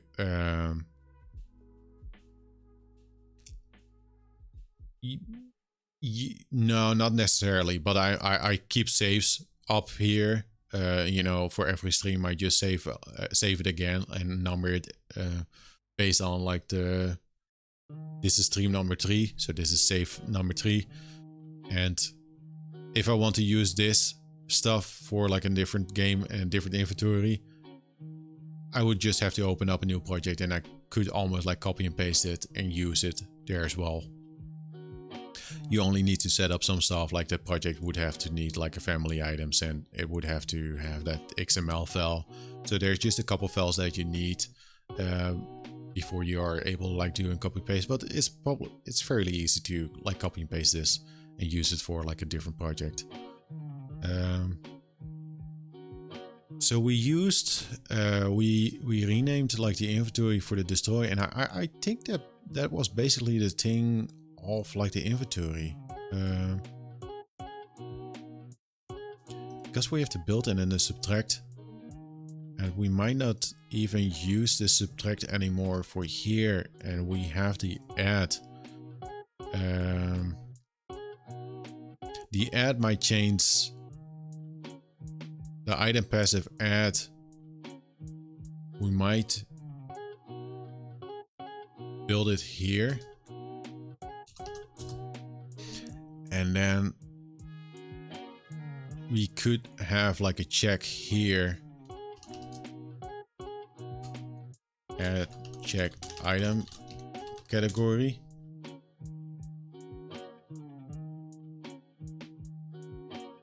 Yeah. See, before I continue with the add and the subtract, like the inventory, this is for top-down game, but the inventory, how we build it up right now, and especially when it's like really like build out a little bit further, the same, it's gonna be the same for a side scroller. It's gonna be the same for other top-down games. If you want to make like a, it could have like the same setup for other type of games that you're building in construct and that need like an inventory. This is not solely for like a top-down type of game. Like the inventory, like that system, is applicable for other type of inventory types. And yeah, how you yes, it's usable for other stuff as well, I think. You know, with alteration, with changes, of course, like it's not one-to-one, but the way how I set it up, I think that's like a good, like a decent way to set it up. Especially with like how when I show this, like how you could change all of this.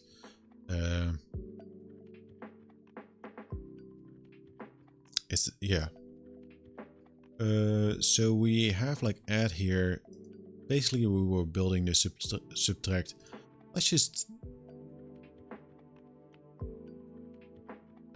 let's go to the main menu, press play, and actually see if something...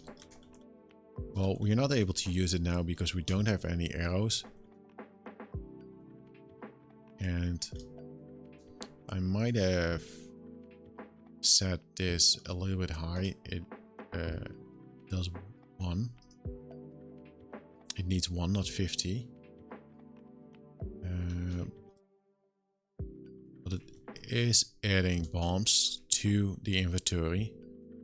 And inventory 1 has like a bow. Like the bow in a separate inventory. We're gonna delete this. We will just have like one inventory. We will have one inventory that contains all the items that we have.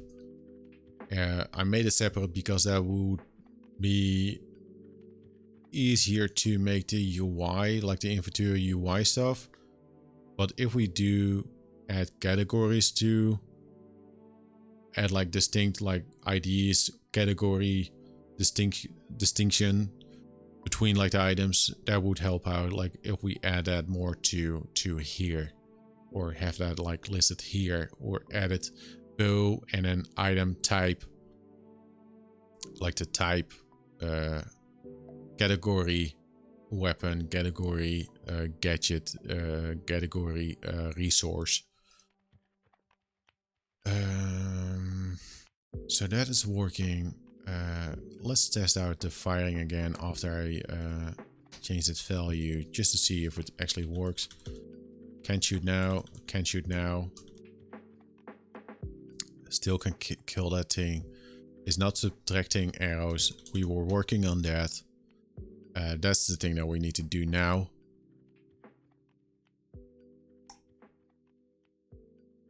Player action primary. Else.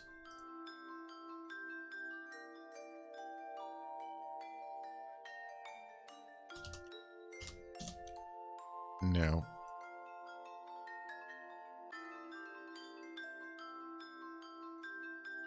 I don't like this song. Player action, we're using the primary weapon. We're pressing the key to use our primary weapon.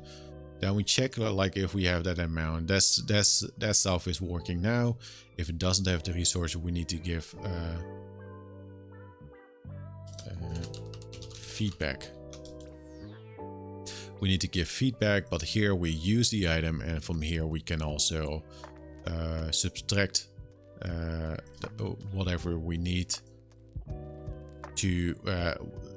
We're gonna subtract the amount, or the resource amount, before using it, but we already checked it if we have, so at the same time we will subtract it and then actually use it.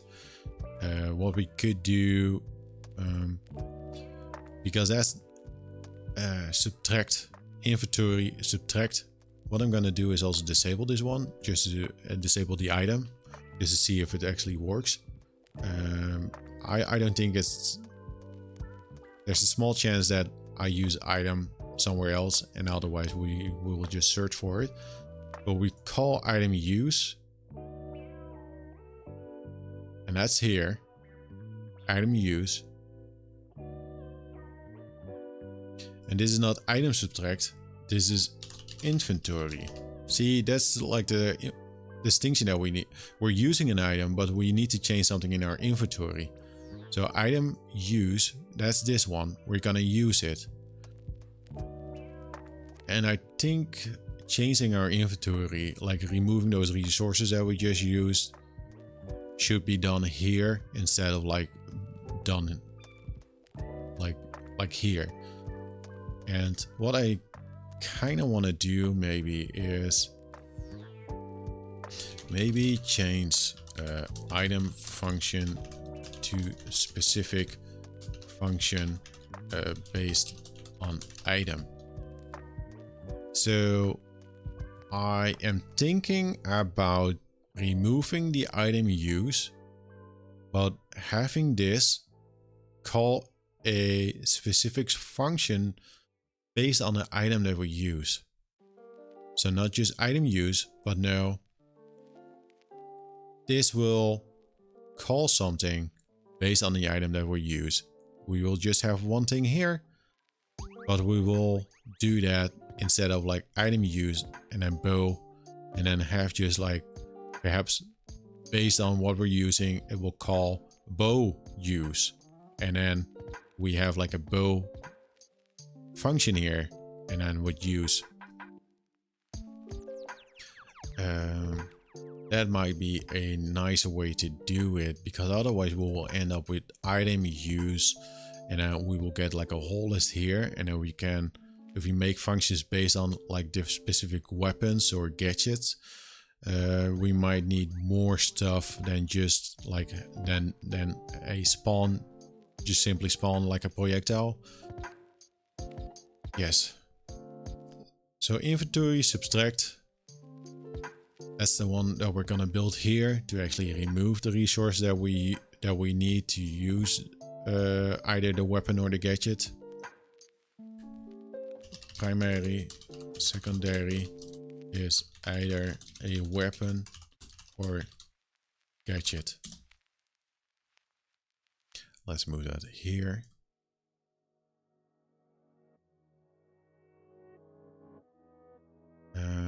It's amazing how actually the items in the inventory is already it's taking quite a bit of time. I thought it, yes, it's taking quite a bit of time just to set it up right, which is completely normal.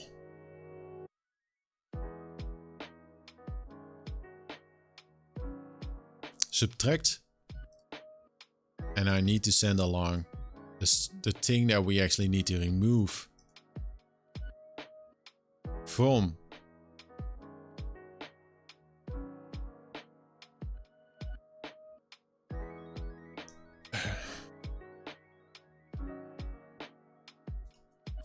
we need to send, I'm just gonna do this, param 1 is item name that needs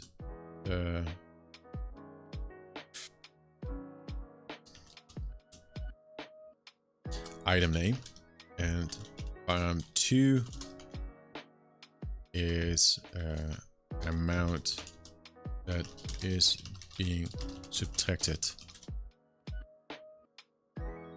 What I do overall? Oh, why do I do an is? Do I do that everywhere? I think I normally do like a, I'm just gonna do this. I don't know. So param 1 is the item name and the amount that's being subtracted from that item. And that's actually like a resource. It could be like an item. Maybe you lose items. Maybe an enemy steals items. I don't know. So we need to send this because that's the amount. And then here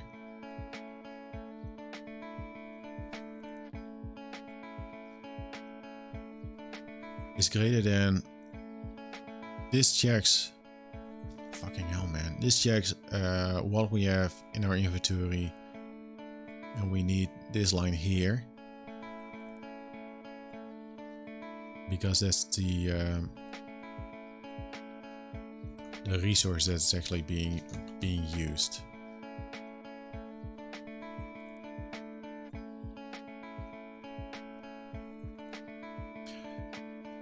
I think this will say arrow, and this will say the amount of arrows that we subtract. And we could actually, to showcase that, let's show how that actually works, because this is like a handy thing to do, is to send out something like to a console. We will just log something, and we will say here param 1, and then function param 1, and then we'll also poop out this just to check it actually if the stuff is working. So once we do this. Hit F12. Get to the console. Clear the console. Inventory. Subtract. Pick up this. See? Power 1 is arrow. This is right here. And it's 1. So that actually works. And now I need the inventory. 0. Set the key.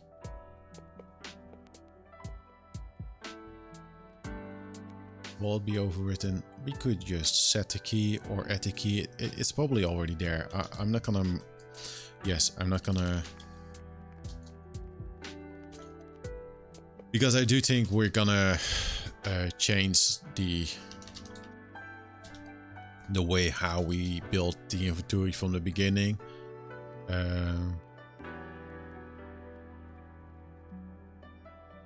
And have all those values already like in it instead of like doing it in a way like how we do it right now.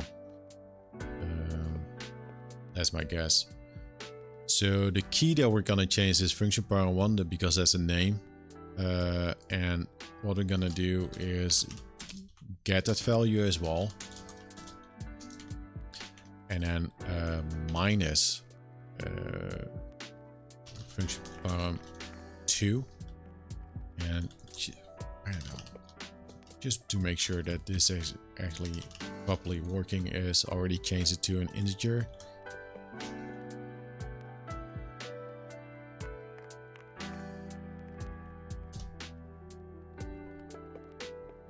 Let's remove these. So now it should remove like an arrow whenever we fire like an arrow. And it does so. That's like being said here in a dictionary. So we have one arrow and we can't use the arrow. That's fine. I understand perfectly. So that means we need to change this. I thought that I set this to equal greater.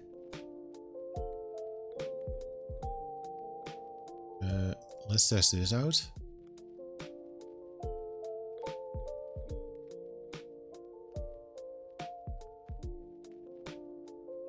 So 0, so that's fine. And let's change this as well, just to check if that is working. Like, hey, the bow uses arrows as a resource and the amount is actually 3 instead of 1. So every fire would take up, would subtract 3 shots from the arrows. So that's working as well. Now we have 2 arrows, can't use it because this bow uses 3. And in that case, it would give the player an error that we don't have enough arrows.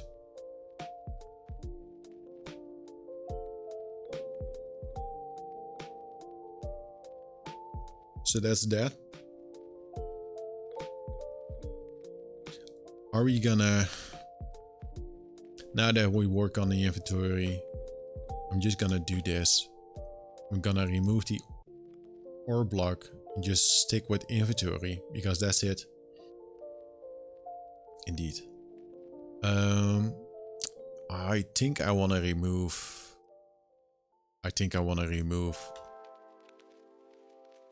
The item in a passive function just to add it to.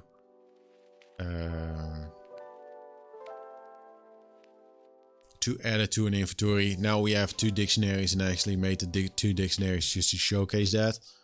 And it would be wise to have just a single inventory that shows like all the items that we have. That's probably the wisest thing to do. Would it be unwise to do that? Let me think.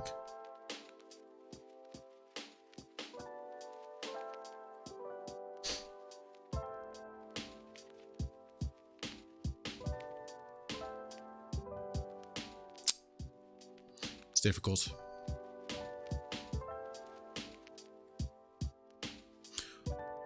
It's wise to do it. It's wise to remove these things and have simply a single ad that does that, instead of like having an ad for active items and passive items, and that completely removes that whole thing. That whole question if it should be called like passive or active. Maybe a gadget is passive. You know, it doesn't make any sense, the active and the passive. It doesn't make any sense. So when we have collision with an item, it will pick up the item. That's happening here. And we have like a type for the item, and add, see, pick items. We we send the UID, we pick it up, and we check the type. Is it active or passive? And based on that, we call like the item active. It will just become, what if we do this, do this, do this, do this, do that, do that.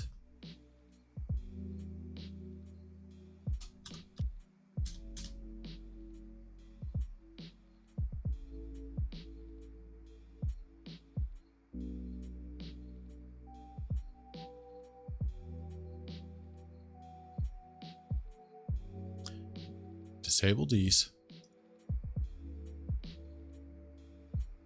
Disable these.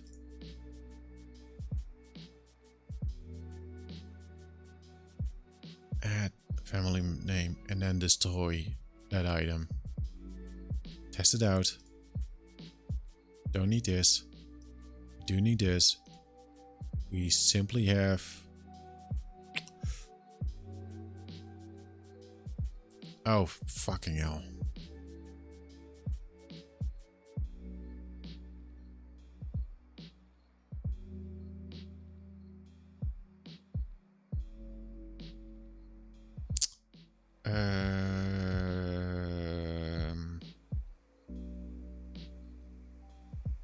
That was supposed to be a bow, not 3 arrows.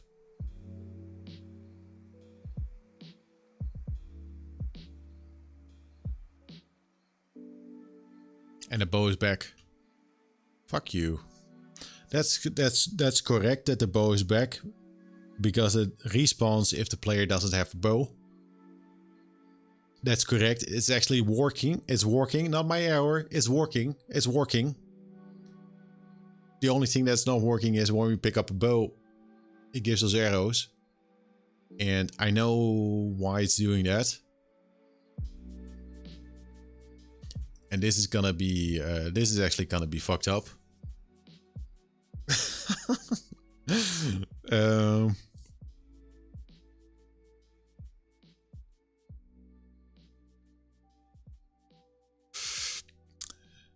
It's adding arrows to our inventory because we say it's a resource arrow. The bow, but this says, hey, the bow uses arrows as a resource. It's not like the bow should add arrows to our inventory, right? But that's why, because we have these two lists here. So that's fine. That's actually, again, it's adding arrows because we're picking up a bow, and it checks like the resources, because that's how we actually set it up. When we pick up like a small arrow bag, it will add arrows as a resource, so that we can have like different types of arrow pickups, you know, or whatever. We can like have a different, like a small, medium, and then a big, mega, super pack.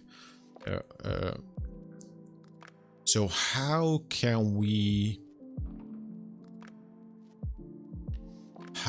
make it so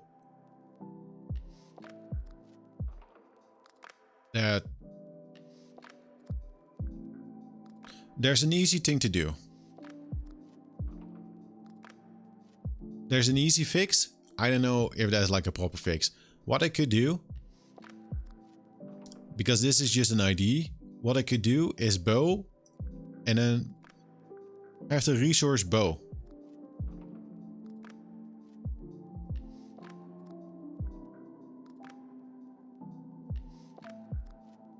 But then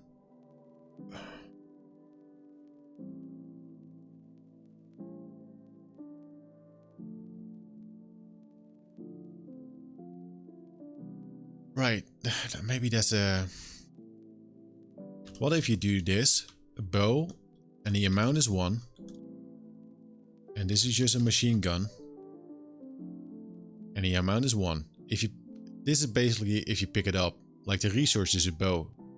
It's bow, that's just an idea. The resource is bow. It's kind of weird to talk in that sense, but you only pick up 1 bow. That's it. Machine gun is this. And you only get 1 when you pick it up.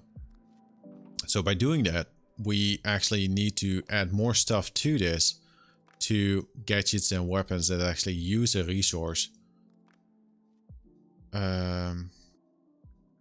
So maybe either a resource or we need to call it ammo.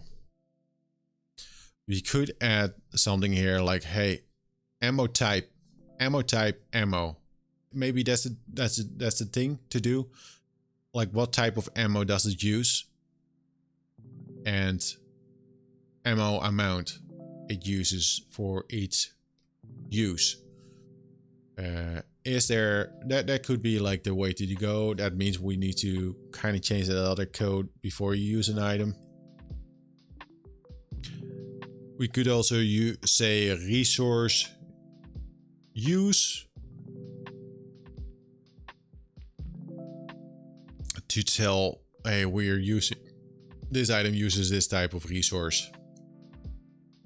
And resource amount, like how much.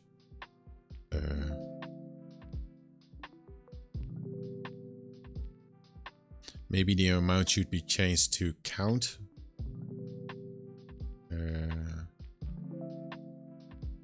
To count or contains.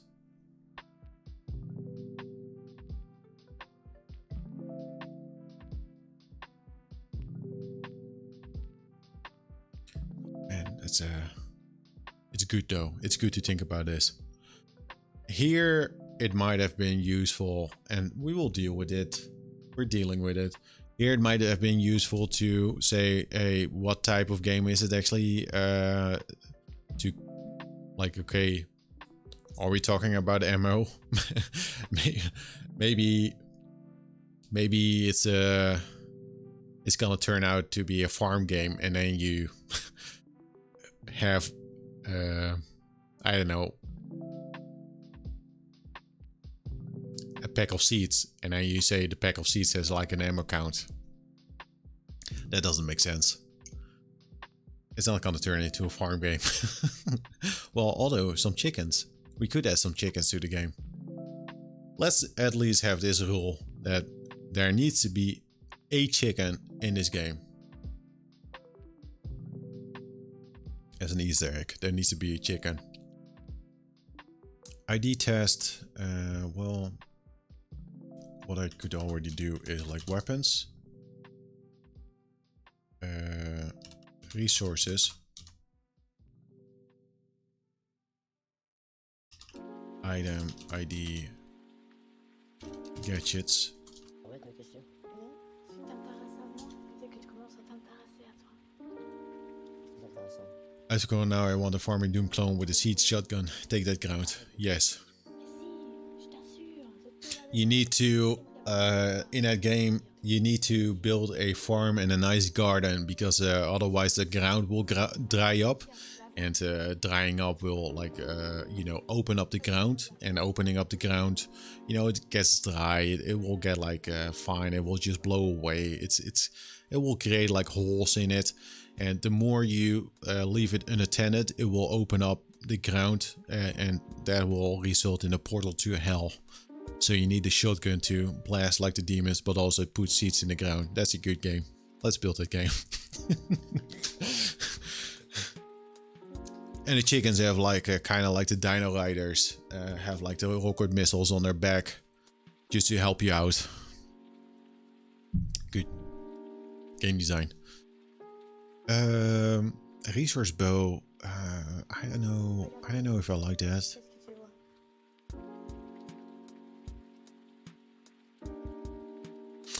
We could change the resource to contain. And still have the resource indicator for what it actually uses. So let's just see like how that kind of looks like. What if we say like contain? That's basically if you pick it up though. Like what does this contain when you pick it up? Well, it contains a bow. Might feel a little bit weird, but the small arrow bag contains arrows. I kind of understand it though. It contain bow, contain machine gun. Yeah, it's like it's a machine gun, so it contains that. But these things don't use resources. These things use resources. So you could add amount contain shotgun amount 1. And then you would have like, what type of resource does it actually use? And then a resource count.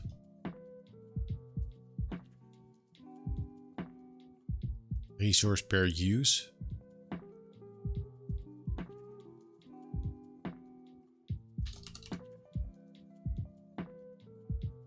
I kind of like that. That might be. So it's somewhat weird how this list contains data for picking up the thing, but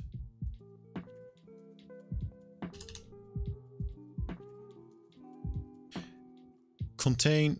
It's the only thing that is kind of weird is that you say it contains 1 bow. Like this contains 1 bow.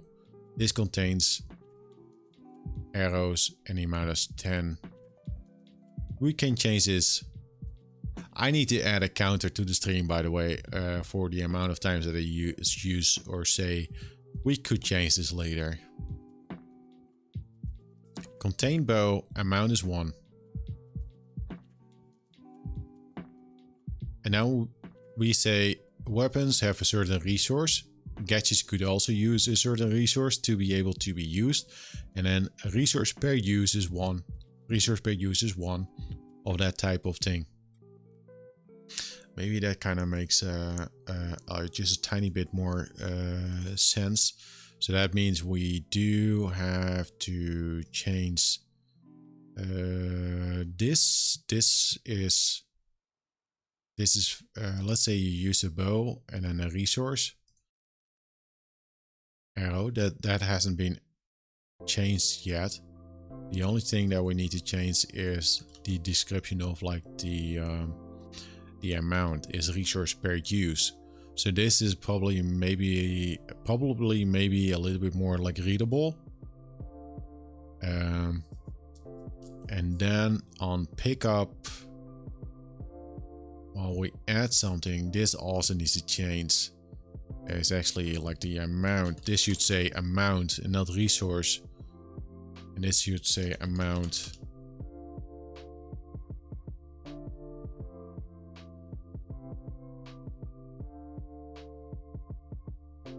Amount of count.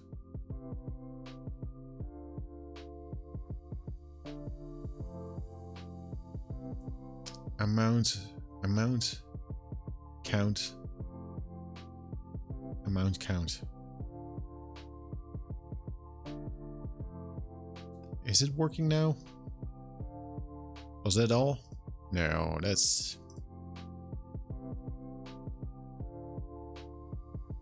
One. Good. We added one. Good, good, good, good, good, good, good. Contain. We haven't done that. Add.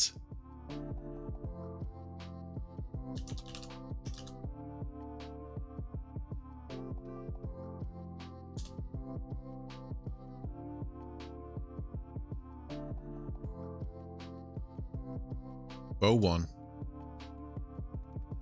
Arrow 25.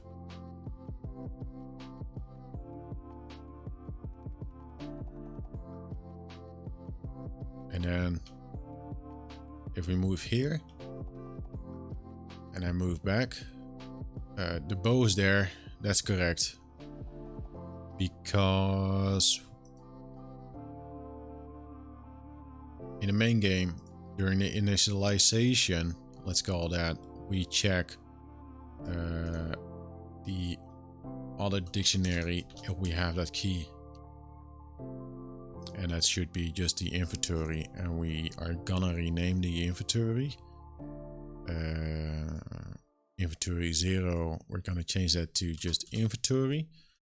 And what I'm gonna do, I'll keep that there, but I'll just say del, so that we know we need to delete that. And once we see like that's my system. Like if I see an item, like if I use the inventory somewhere in the event sheets and I delete it, it might fuck up like the script. It will remove everything that references that, but that might leave something open and not working. So that's why I do just del, so that once I search for it and actually check like, hey, is there something on this event sheet that has it in its name, like delete, then I know like, okay, I need to delete this and rework it. So I don't delete it from the get-go, but just leave it there. So this is just change now item spawner inventory if it's 1 equal to 1. Yes, because it's based for each item spawner. And item spawners are unique in the sense that they spawn items that are only picked up once in the game. Oh man. Key count, inventory, pick up the bow, pick up arrows, bombs, pick up some. Oh no, the poo-poo is broken. The poo-poo is broken because poo-poo is no longer in the list. There's no list. It's not in the XML. And now the bow is actually gone. And there we go. And we don't have like arrows anymore, so we can't do anything. But that's why we have this though, so that we can pick up some arrows again. Do we have like less arrows this time? Is an arrow not spawning? Arrow 5? 25. 10. Oh. Oh, wait, why is it not adding?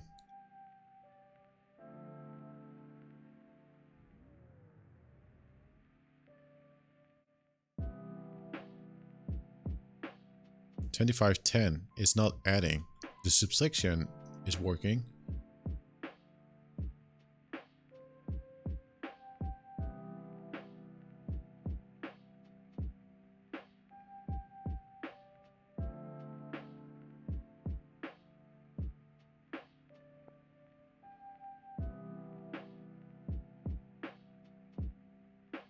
Is that correct though?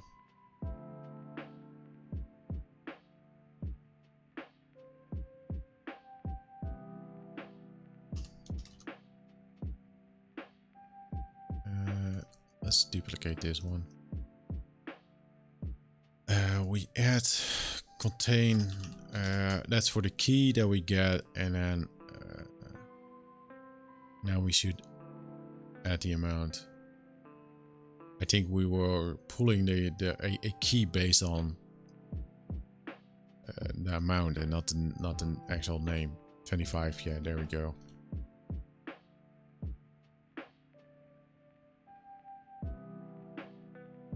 So now we finally have a bow. Then we get to here. There, those items are gone. There you go. Bombs. The poo-poo.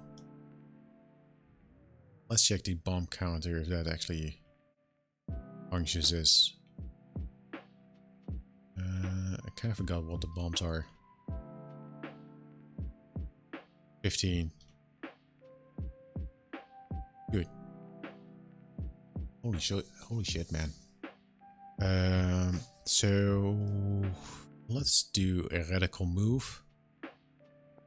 That was solely for adding. We're gonna remove this. Normally I would just leave it there for now, unless I'm absolutely certain it's working.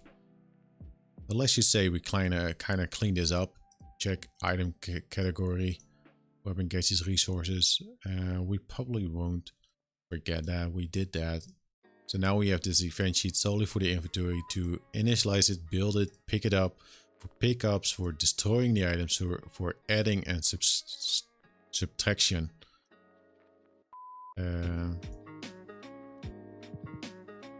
Item name. Yes.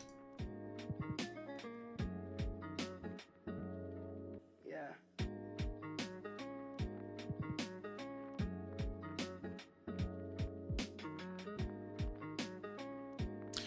Yes.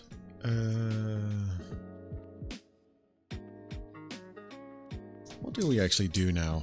Ammo? We kind of did that. Ammo, it's sort of working, especially with this list now. This sort of feels good. It's not there yet, but it feels better. Again, we have weapons. We can make weapons, just give them a new ID. This feels a little bit weird to say like, hey, when we pick up a bow, it actually contains a bow. But that's just for adding a bow to the inventory. We say the amount of bows that we add to an inventory. Kind of ridiculous to do that. But that's solely for like items that, you know, these one here, that actually do need that stuff. And then we say what type of resources actually use, and we have here like a category resources, and we place all these items there. We don't necessarily need to do that, but it's kind of nice to have just these different lists for like the resources. Just to space it out a little bit for clarity. It's kind of nice. Why is this area here? Right. That's that. This area there is to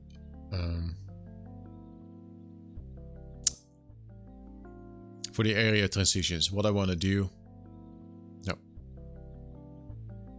No.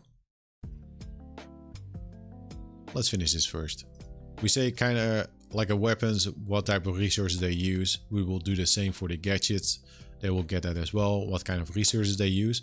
What kind of resources they? Well, we have all kinds of different resources. Or items that actually contain resources. And that's more arrows and bombs. Then we say like how many resources it needs per use. And the damage output and cooldowns. And this is just a test. We can ignore this text over there. That's why it says text. We don't do anything with the cooldown right now. Cooldown is important though, because now we could just like once we have like arrows, we could just like spam, and that's probably not the speed that we want for like the arrows. So we want to make a cooldown. And I think that's kind of clear from this list as well. So gadgets will basically be the same thing. So with that said, this block here is the area transition, which says like to which point it goes to and which area it goes to. What I want to do is have this information actually be put in here, so that we only have to give each area transition spot just an ID and have just a small list here of all the area transition triggers like with the ID, and then say like, hey, to which layout does it go to and to which location it goes to. Again, not really required because we could do it in this way, but it's easier to add that stuff in here than having to search for each layout and to tinker with that. And then it's only important to well, we have 0 and 1 is enabled as false. Let's just for because I explain it, let's try to, how late is it? Let's show what I actually mean. I don't know if entry area entry, I don't quite like this name for the area transition stuff. But yeah, let's just show like how that should actually, or how that actually could work. So for example, we have like the destination area. That's actually to which layout it goes to, and then to which point. And I'll do this, and then we'll add another one. And what we could do is maybe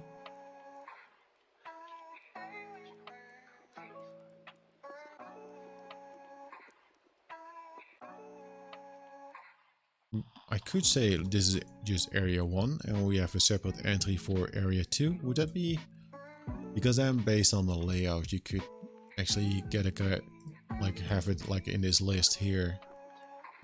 That would kind of look very clean. And then you could just say like, hey, we have one spot, 0 and 1, and that's it. So only the thing that we need to do is number them on the for each individual area. Maybe that works out. And again, this is just me finding out like, okay, what would actually be useful, and like how do we actually want to set it up. So that those goes to area 1 or 0, and location 0. I think that's correct, right? So you have this one has an this is 0, this is 0.1, and that one goes to 1.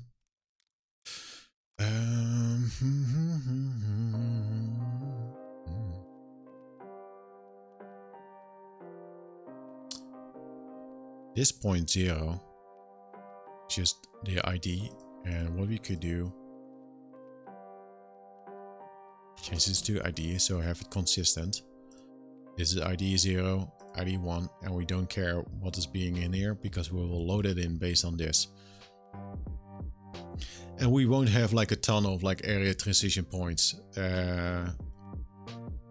The thing though for the dungeon stuff, that might be more complicated. That list might get out of hand, but I don't think, with how we set stuff up with the hub and going to other areas, we might have like between like 10 or 15 area transition points. So this list wouldn't be that big, and doing it like this, it's kind of clear to do it, and we don't have to. Yes, this is the way to go, because now we could search based on the layout name and see which we have instead of like having a use list. Let's try this out. So what I'm gonna do is actually that's area 1, we won't forget it, and change this. Just remove those values, and then on the main game during the initialization. That happens from the start. Because then the fade out begins, and yeah, this is kind of nice because we already do a for each trigger transition. We already set them false and enable.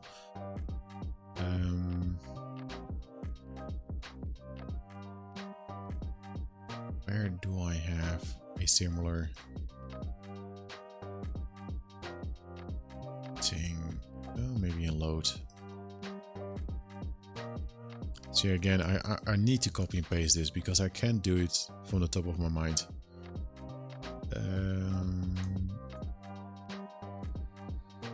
What we can do is set the value of the destination point based on something that's in there, and that should be area 0. That's already a mistake. I need to change that. Just hold on. Hold on. I'll change that.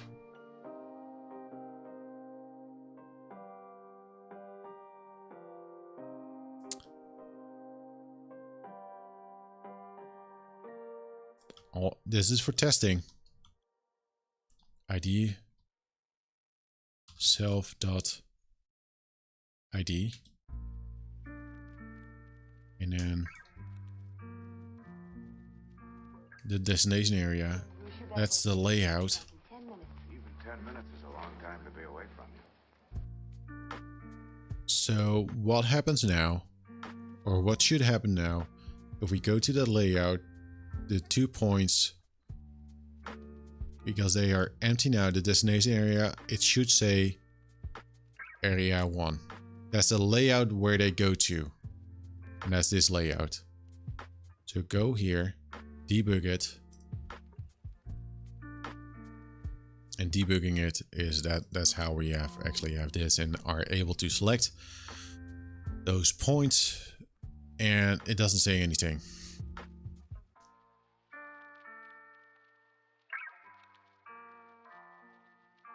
Area 0, ID 1, because it's entry.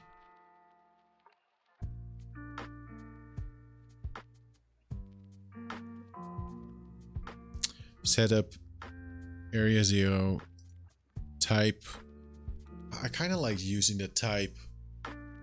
It's kind of weird because I switch back and forth by you know, I use like type here, type ID, entry. I kind of like entry and type. I don't know, type ID goblin, or I just say type here, type ID. I don't know. Let's just change it for now. Entry, and now it should actually work. Or I should have probably saved. Yeah, so now it says area 1. That's good. And then there's another thing that we need to do. Point, destination ID. So we have some consistency. Destination ID. Because that's where it should go to. The destination ID.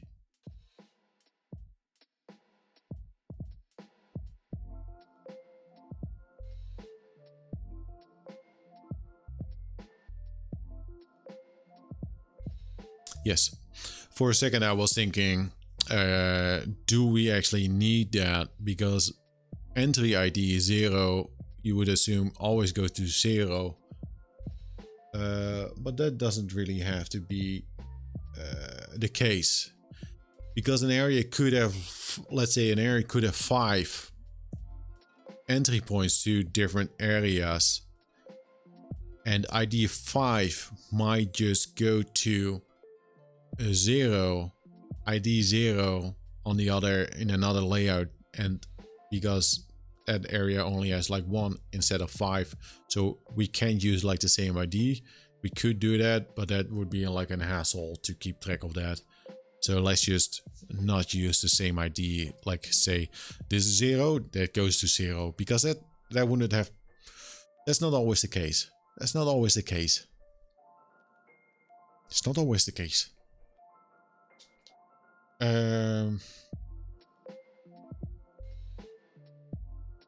Destination ID.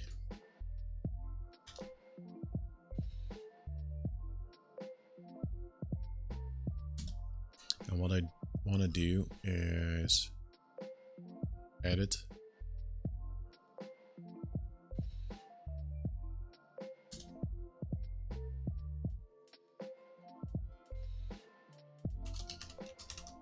I would just call layout and ID, because then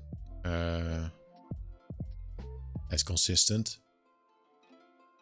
What's not consistent is that I call this layout and not destination layout.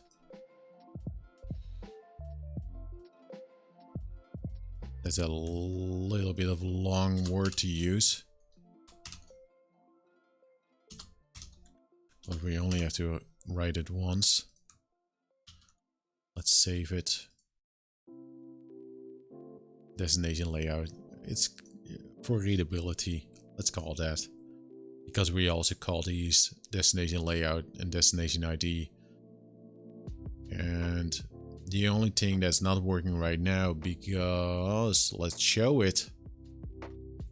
And that's the first thing that I actually said. This might work, I don't know for sure, because I did not remove those values. But if we go here, these are fucked up. Well, these should be fucked up, because normally this is not like listed in it. Oh no, I deleted the whole thing. Oh no.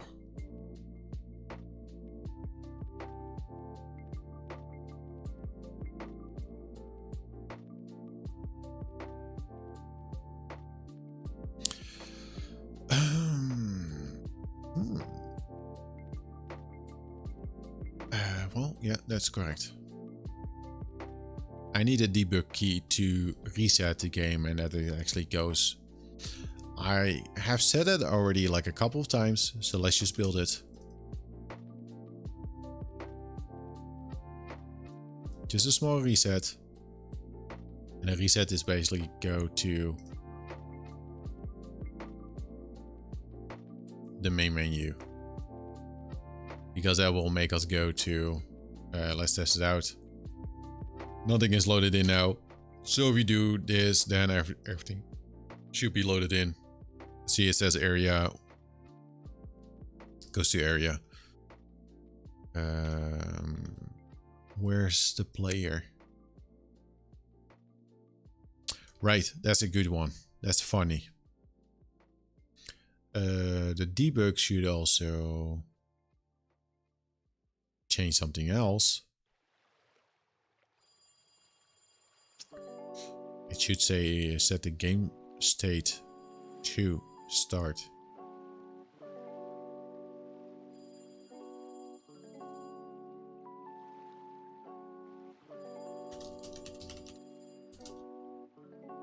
Because when we go to the layout first, it would say start, but it would have changed start to area transition, and it would try to spawn us on one of the area transition spots. So let's test it out.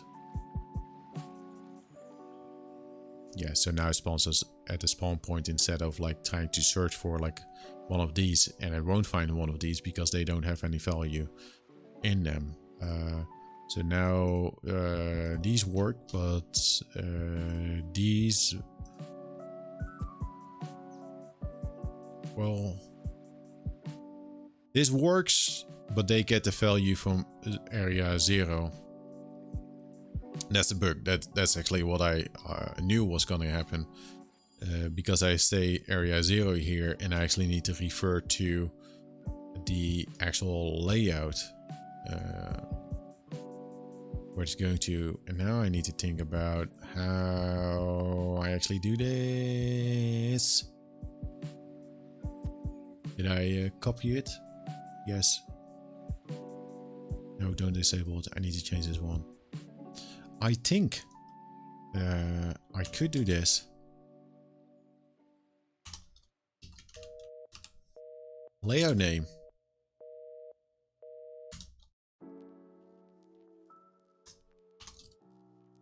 And then do this.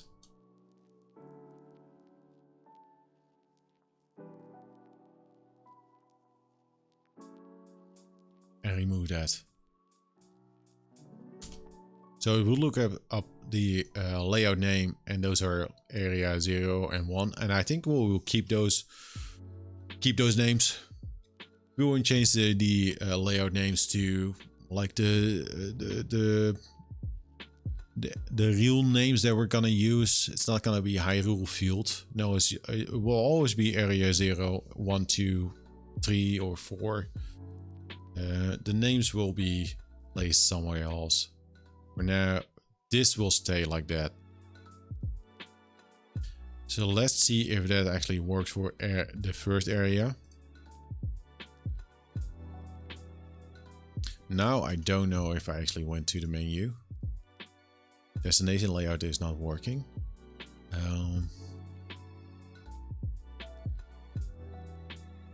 That might just be because of like a typo. Setup. Layer name. Yeah, it does need a dash there.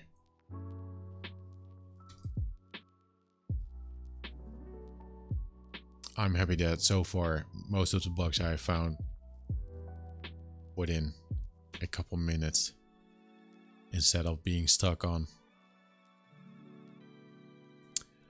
a bug, like a simple thing like for hours and hours. That's my nightmare. That's my nightmare. So now it says area 1, so that actually like this is working too. What it does here is the layout name. It will pick up, that's something from the program itself. The layout name, you know, that's the layout name. It will always show like the layout name. It will know when we refer to the layout name, it will pick up the layout name. Let's just show how that actually works. Like there's a whole list of things that we can like refer to, and layout name is one of those things. So what we need to do, I will just copy that, and then immediately forget like where I actually started with the copying. I think that's it. And then I remove this. Now I do this, reset it. Now we should go to that area. Go here. So the only thing that we need to do for the area transition things is give them an ID, and an area is definitely not gonna have a ton of those transition points. So manually giving them a number in the beginning is not like an issue.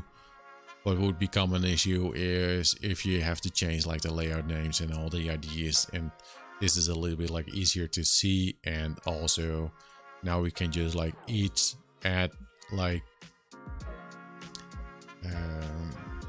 these have like a 2, 3, 4 and 5, and we will probably have like the same setup for the dungeons as well, especially when if we are gonna build dungeons with multiple levels. And I think that's the goal though, to have that in place, like dungeons with multiple levels. That would be cool. Like one of 3, kind of like Link to the Past and Link's Awakening. That's the idea that I have in my mind. Right. I feel that I'm slowly starting to zone out a little bit.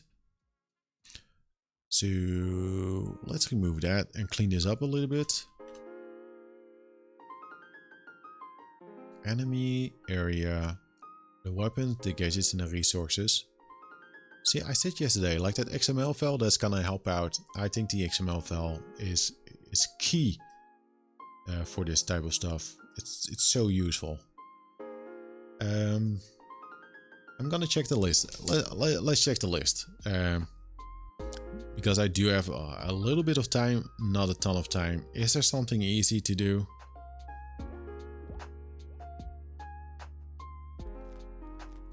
Is there something on the list that's the easiest thing to do? Let's call that. Ammo, we kind of did that. So I'll just cross it off the list.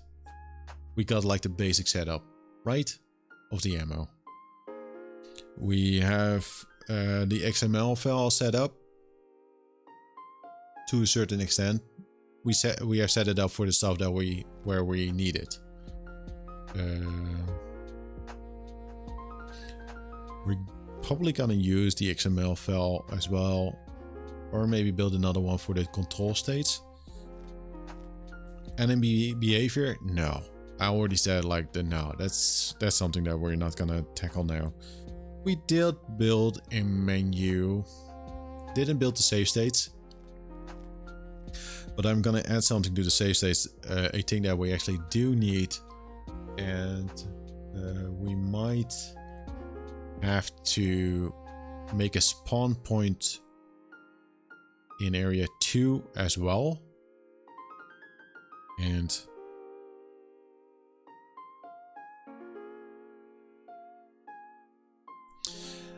for saving, we need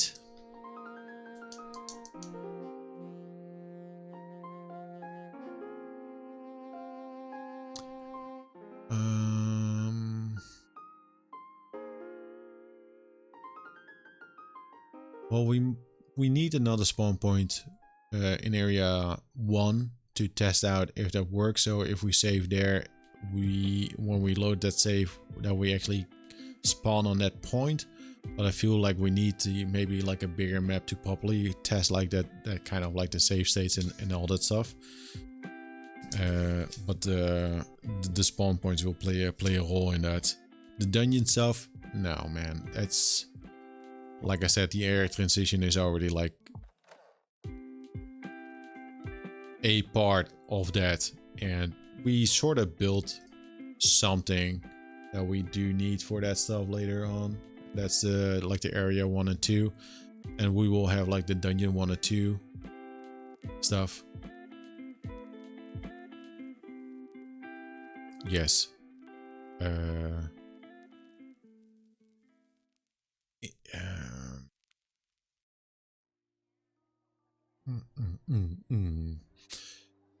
We might change this to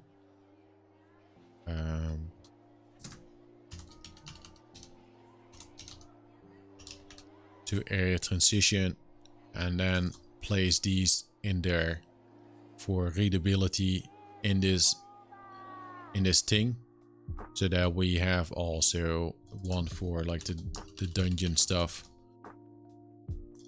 Like have it like that.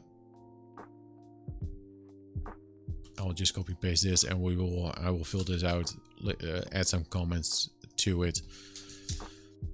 Dungeon transition, maybe call that for the levels in a dungeon, like where a door leads to. Have that in here.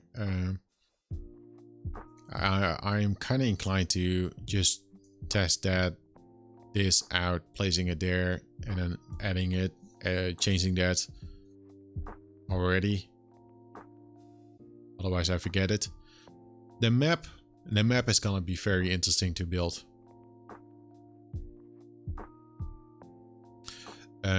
You might wonder like why. I want to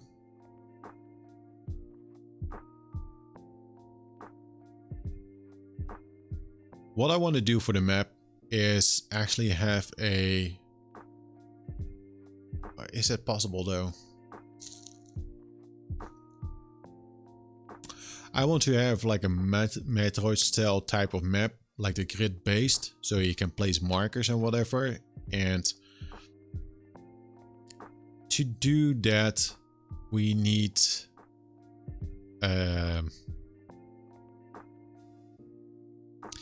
to have like a bigger map. We need to have like a bigger map, because now we have a single screen like a single place for like an area, and not like multiple, not like a whole grid of like locations. So the map, we could build it, but that would be like super tricky to test out if we don't even have like other places to visit. Like a simple version might be possible, but the map, when I talk about like more a Metroid-esque map, then I talk something that's in between like the Super Metroid map and let's say a dungeon map from Zelda 1, just like with the square, so that you can see like, did I go there, and maybe place markers if there's something of interest. It's not gonna be a detailed map that actually shows like the, I don't know, like how this game like is gonna end up looking, but that you can kind of see those details on the map. You could make something like that, but I don't know, that's far off. The map is on the list. I do want to make a map. The control states, let's save that for tomorrow. What I want to do is quickly test if I can actually do this. Have that there, there. So we have everything from the area transition in here, and that means we have to, I don't think this is a problem at all. Yeah, we only have to add this. I think that's it.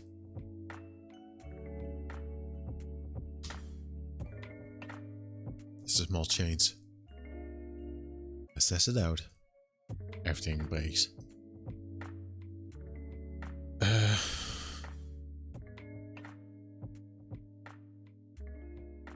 Let's start from the main menu.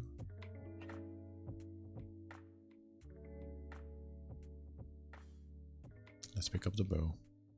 What did I build? The area transition. I think it works.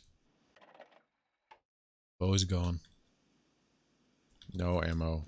Ammo.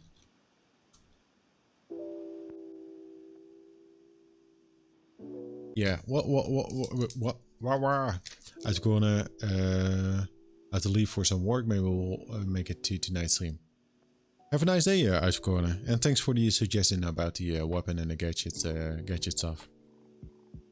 Good luck with your work. The control scheme, we will do that tomorrow, because I will add cooldown to that list as well. So we need to build a cooldown, or have something like that as a cooldown for like the primary and the secondary item that we have equipped. And we will do the cooldown based on the stuff that's like displayed here on like the items. And I think the cooldown is kind of like you know, control state cooldown. When can you press a button, yes or no? Because we do need to, I think the control state and the control schemes are like on top of the list now to figure out.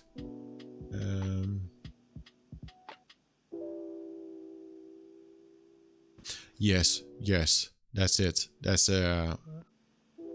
like a good thing to start with. For the next thing, yeah, the control states. Because that's gonna use the XML files, I think, as well. That's gonna be important for the cooldown and for the menu stuff as well. Yes. Well, let's do this.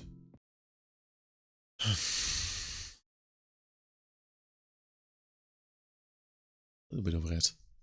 I don't know why. That was fun. I'm amazed by how fast the time flies. Like, it's 3 hours again, but again, like, once you're in it, I like this stuff, man. I love it. Do you remember when I said I didn't feel like creative and like building stuff? But once you're in it, I can be so in it. I love it. It helps out that I have vacation this week to actually do this stuff, because normally at night I might not have like that much energy to actually do this. But yeah, it's nice to have like vacation and to build something new and just see, and from there just see where it goes. But yeah, this stuff is also what happens when I worked on like Horizon Danger. It's just, oh, I could do this. Oh yeah, well, I could do this. And then you always like make a mistake of like thinking it would take less time, and then it's like 2 hours, but I wouldn't mind it. But then it's late at night. There were days where you would just like wake up in the morning, like and during suffocation, wake up in the morning and work on it for like the whole day until like 9 p.m. or 10 p.m. So yeah, it's fun. Hey, Mimi Truts, how are you doing? How are you doing? But yeah, it's fun. It's fun. It's fun. And speaking of fun, there's Mimi Truts. You catching me rare live is rare these days. Well, that's only for this day though. Because on Monday and Tuesday I normally don't stream. But I did stream. But yeah. You've been complaining to pay me? Why? I know the pay me is my manager, but if you have complaints, you should go to me. He's the manager, but I don't think he deals well with problems. Because you have been relegated to a VOD viewer. Well, sometimes it's good to put yourself in someone else's shoes. There are a lot of VOD viewers out there, and I have the greatest respect for VOD viewers. I'm also sometimes a VOD viewer. There's nothing wrong with being a VOD viewer. It's good, and it's kind of good to, what you mean to say is sometimes it's good to not have Mimi in chat.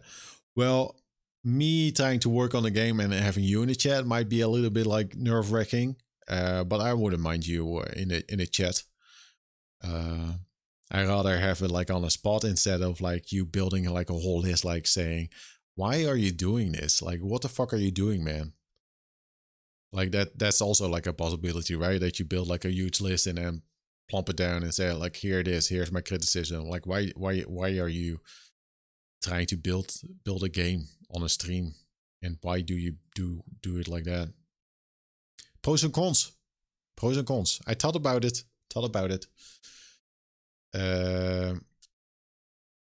Yeah, last hour Metroid. I'm not impressed. No. What's nice though? Oh man, that stream. I was angry, man. I was pissed off. I don't want to watch the stream again.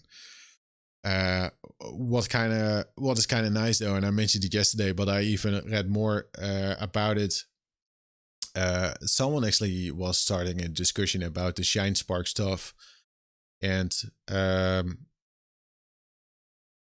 like, why are you doing this? And it's always nice having that conversation or seeing those type of discussion, because there's always some people like, well, it was easy for me. Like I knew what to happen. I knew what to happen, or I knew what to do. But it was kind of nice to see a large amount of people actually saying, I have no idea about like the Shine Spark and those extra abilities, like the wall jumping, removing the timer and resetting the timer so that you could remain speed. There's a lot of stuff that people didn't know about. And then someone hinted or said, well, they talk about it during hints. During the final boss, okay, this QTE, should I get ready to fight or should I sit back and enjoy the story? Don't interrupt the action, damn it. Dude, I fucking hate those QTEs. Those should be banned. I hope you agree with me, though. I think that's a fair criticism. You kind of know when it's not a QTE cutscene, but still you don't know for sure. I have no idea what was being said during that last QT cutscene. It's terrible, man. It's terrible. Like, why the fuck would you do that? It's just pissing me off again. I don't know. It was saying something about clones. Clones, Samus clones, and that's it. That's my takeaway from the whole story. Because I was so like, I don't want to miss a QTE right now and do this whole fight over again. Can't believe it's still a thing that passes testing in 2021. I was thinking about it, like I'm fine with like the counter, like the whatchamacallit, the counter, I forgot the name. The parry. I don't care about the parry. The escape countdown was kind of fine. But I don't mind the parries, but don't do the parries. Just have them in the actual boss fight. Have them in the actual boss fight, and then I'm cool with it. People were also saying like, I don't know if I need to shoot during like this cutscene, like with all the jumping and stuff. Like, do I need to do this? Is this like important? Like, just have a cool cutscene, man, and just don't add that stuff. Like, come on. But it wasn't just only me. A lot more people talked about like how the game just doesn't clearly say what the abilities are of the Shine Spark. And also people found some of those puzzles also quite annoying. And so I feel like okay by being... I was definitely moody. But it didn't help out, like the Metroid stuff. Some people from IGN brought up that as well, saying you got all these cool abilities through the levels and then the boss fights are reduced to QTE actions. They didn't like it. Yeah. And I don't understand like having an energy tank hidden behind like a challenge, like the Shine Spark stuff. And in the end, it was somewhat easy to do. After like having done it for like a couple hours, but I quite understand having an energy tank hidden behind a challenge where you expect the player to be already like pretty good, so more advanced players will be able to get that item more easily than more casual players. Well, casual players might need that energy tank and more advanced players don't actually need it, and they are just there for like the 100%. So that also kind of, I don't quite understand that. I don't understand that, like that decision. And then people are saying, well, in Fusion, you also had these challenges, but I don't quite remember, like, I don't think I ever got like 100% in Fusion. But yeah. Scuffer, from what you're saying, are you surprised that a game is rated around 90 on Metacritic, both in review outlets and user scores? No, not really surprised. I do think over time, it's again what I said on Sunday. I think it was on Sunday. It's a good game. I think what helps out that game is the controls. Like once you get in it, you don't have to deal with those challenges, like the controls and how it moves. That's awesome, especially for like a Metroid game. So it's not a bad game. I think over time people will still look at it as a good game, but not like game of the year. If you're saying that Metroid Dread is a game of the year, I don't know, man. I don't know which games came out this year, but to me that feels a little bit more like too hyped, and that needs to cool down a little bit. And I would say like 90, 80, 85, that sounds like good. Like 90, 85. Thanks for the contribution to the pixel art stream challenge. Thank you.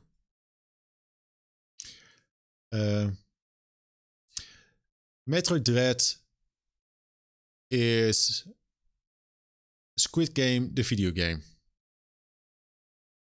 A lot of people are just like super hyped about it just because a lot of people are talking about it, and it's valid.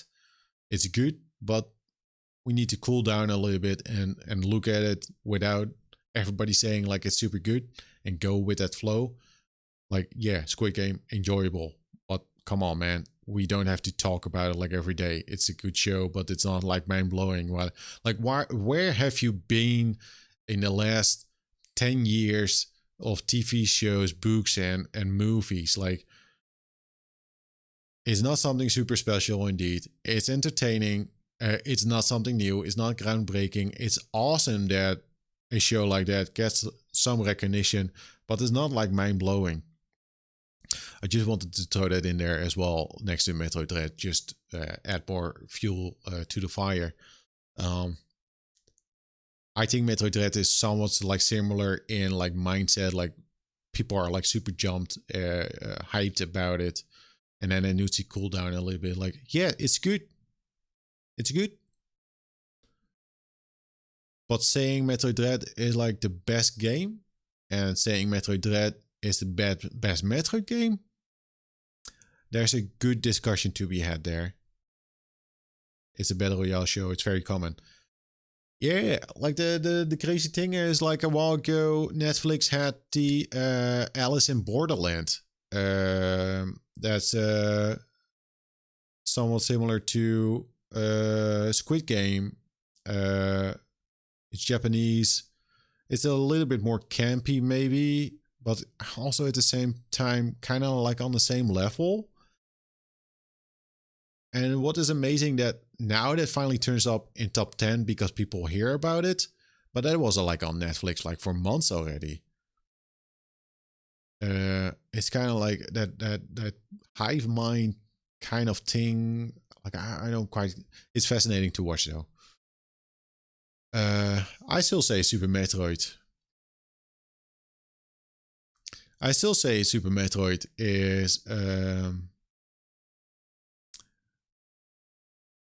probably one of the best Metroid games, or Fusion, or Zero Mission. Because those maps are just so much better. Those maps are way better. Like, let's be real. Those maps are better. The map in Metroid Dread is not that good. It's not that good. It's not that good. When are we getting any patchwork in Borderlands? I don't know why you bring that up right now. Why are you bringing that up? Is there any picture gonna get a cameo in Borderlands, that movie? He left Gearbox Games division, yes, and then movie. Oh, right. So are we gonna get Randy Pitchford in Borderlands the movie? You see it as a win. Is that actually more what you're saying? Is he gonna end up in that movie? I don't know, man. Listen up. Here's the best thing that could happen. Like he as a worm, he wiggles his way into the movie production.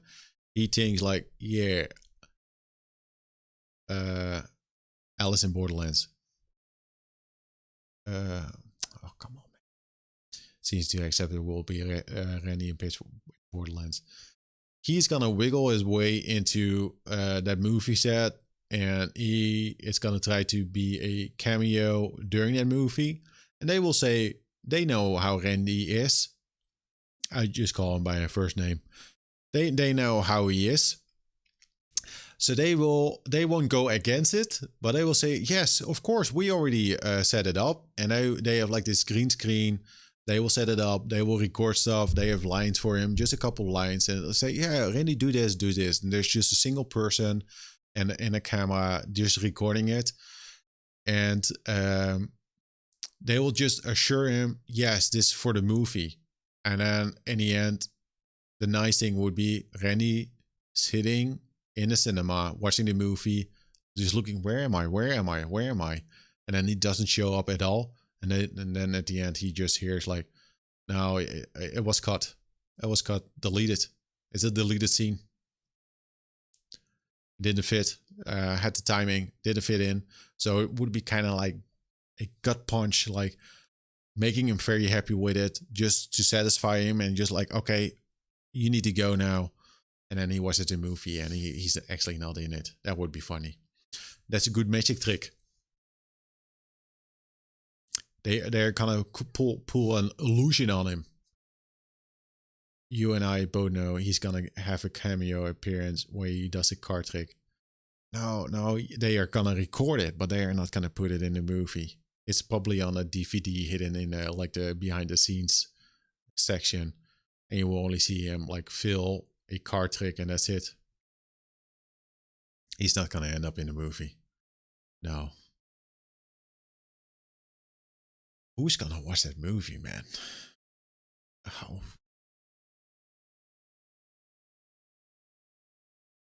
What a character. What a character.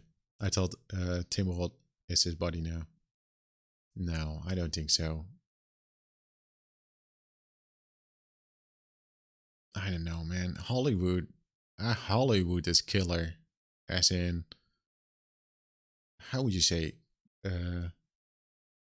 Soulless. They don't care. It's selfish. Like they don't care, man. It's just, I think it's more a battle with the movies than like the games, and he will know his true friends after that movie. Tim Roth will just like dump him. Like, who are you? Just block the number. That's gonna happen. No, I hope that Randy will have like a good time on the Borderlands movie, and I hope he gets his cameo. Nothing against. No, I do have something against his. He has some questionable behavior stuff. No opinion about Randy Pitchford. Only some negative stuff. Don't know him. Just need to walk it back a little bit. Don't know him. I don't think. My instinct says like, nope. Nope. Nope. Nope. Nope.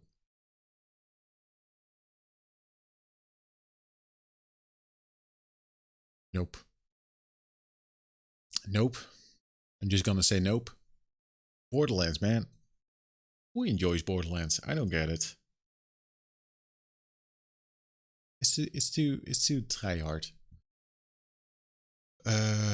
Speaking of trying hard and try hard, okay. Well, Mimeters, if you want to see something funny, you can check Jim Sterling and his thoughts on Randy Pitchford. Sterling, right? I've seen some videos from them. Yeah. Good videos. I haven't watched that channel for a while though. I need to look it up.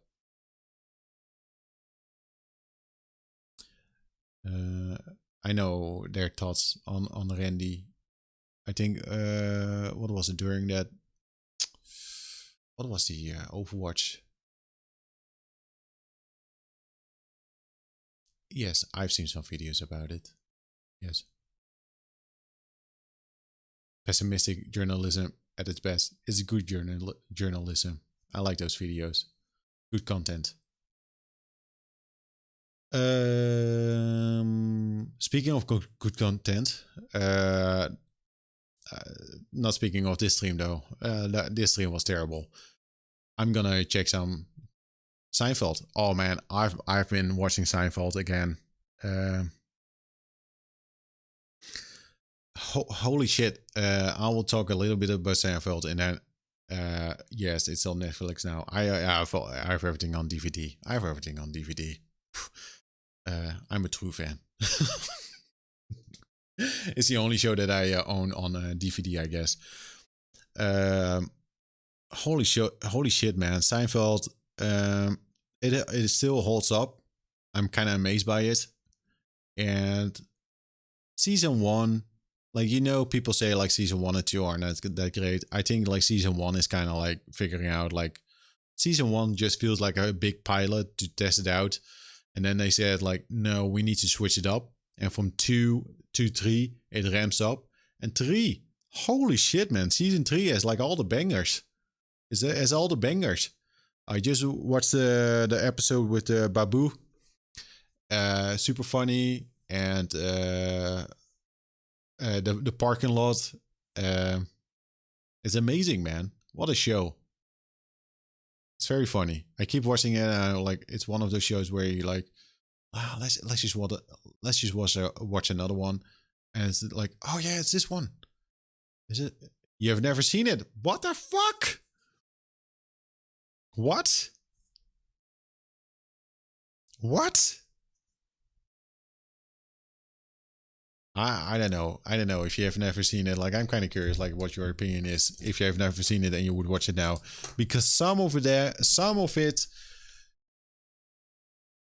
blurry.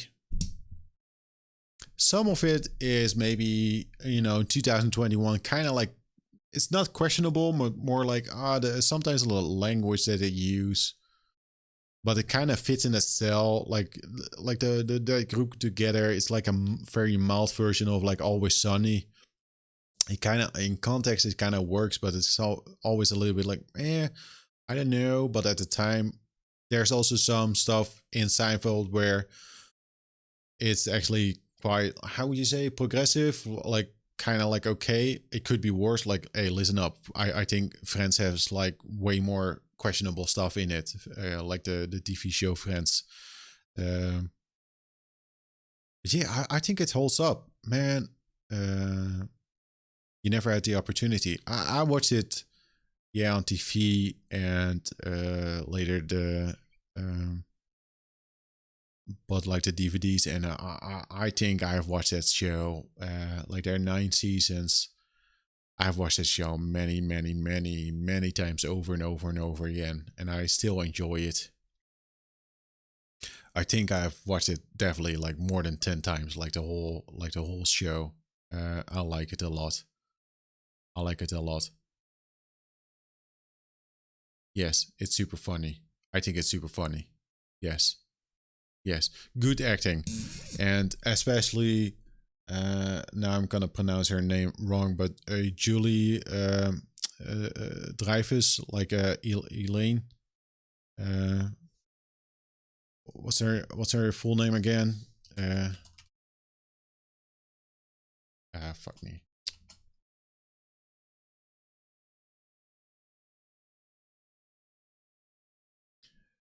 Julia Louise Dreyfus.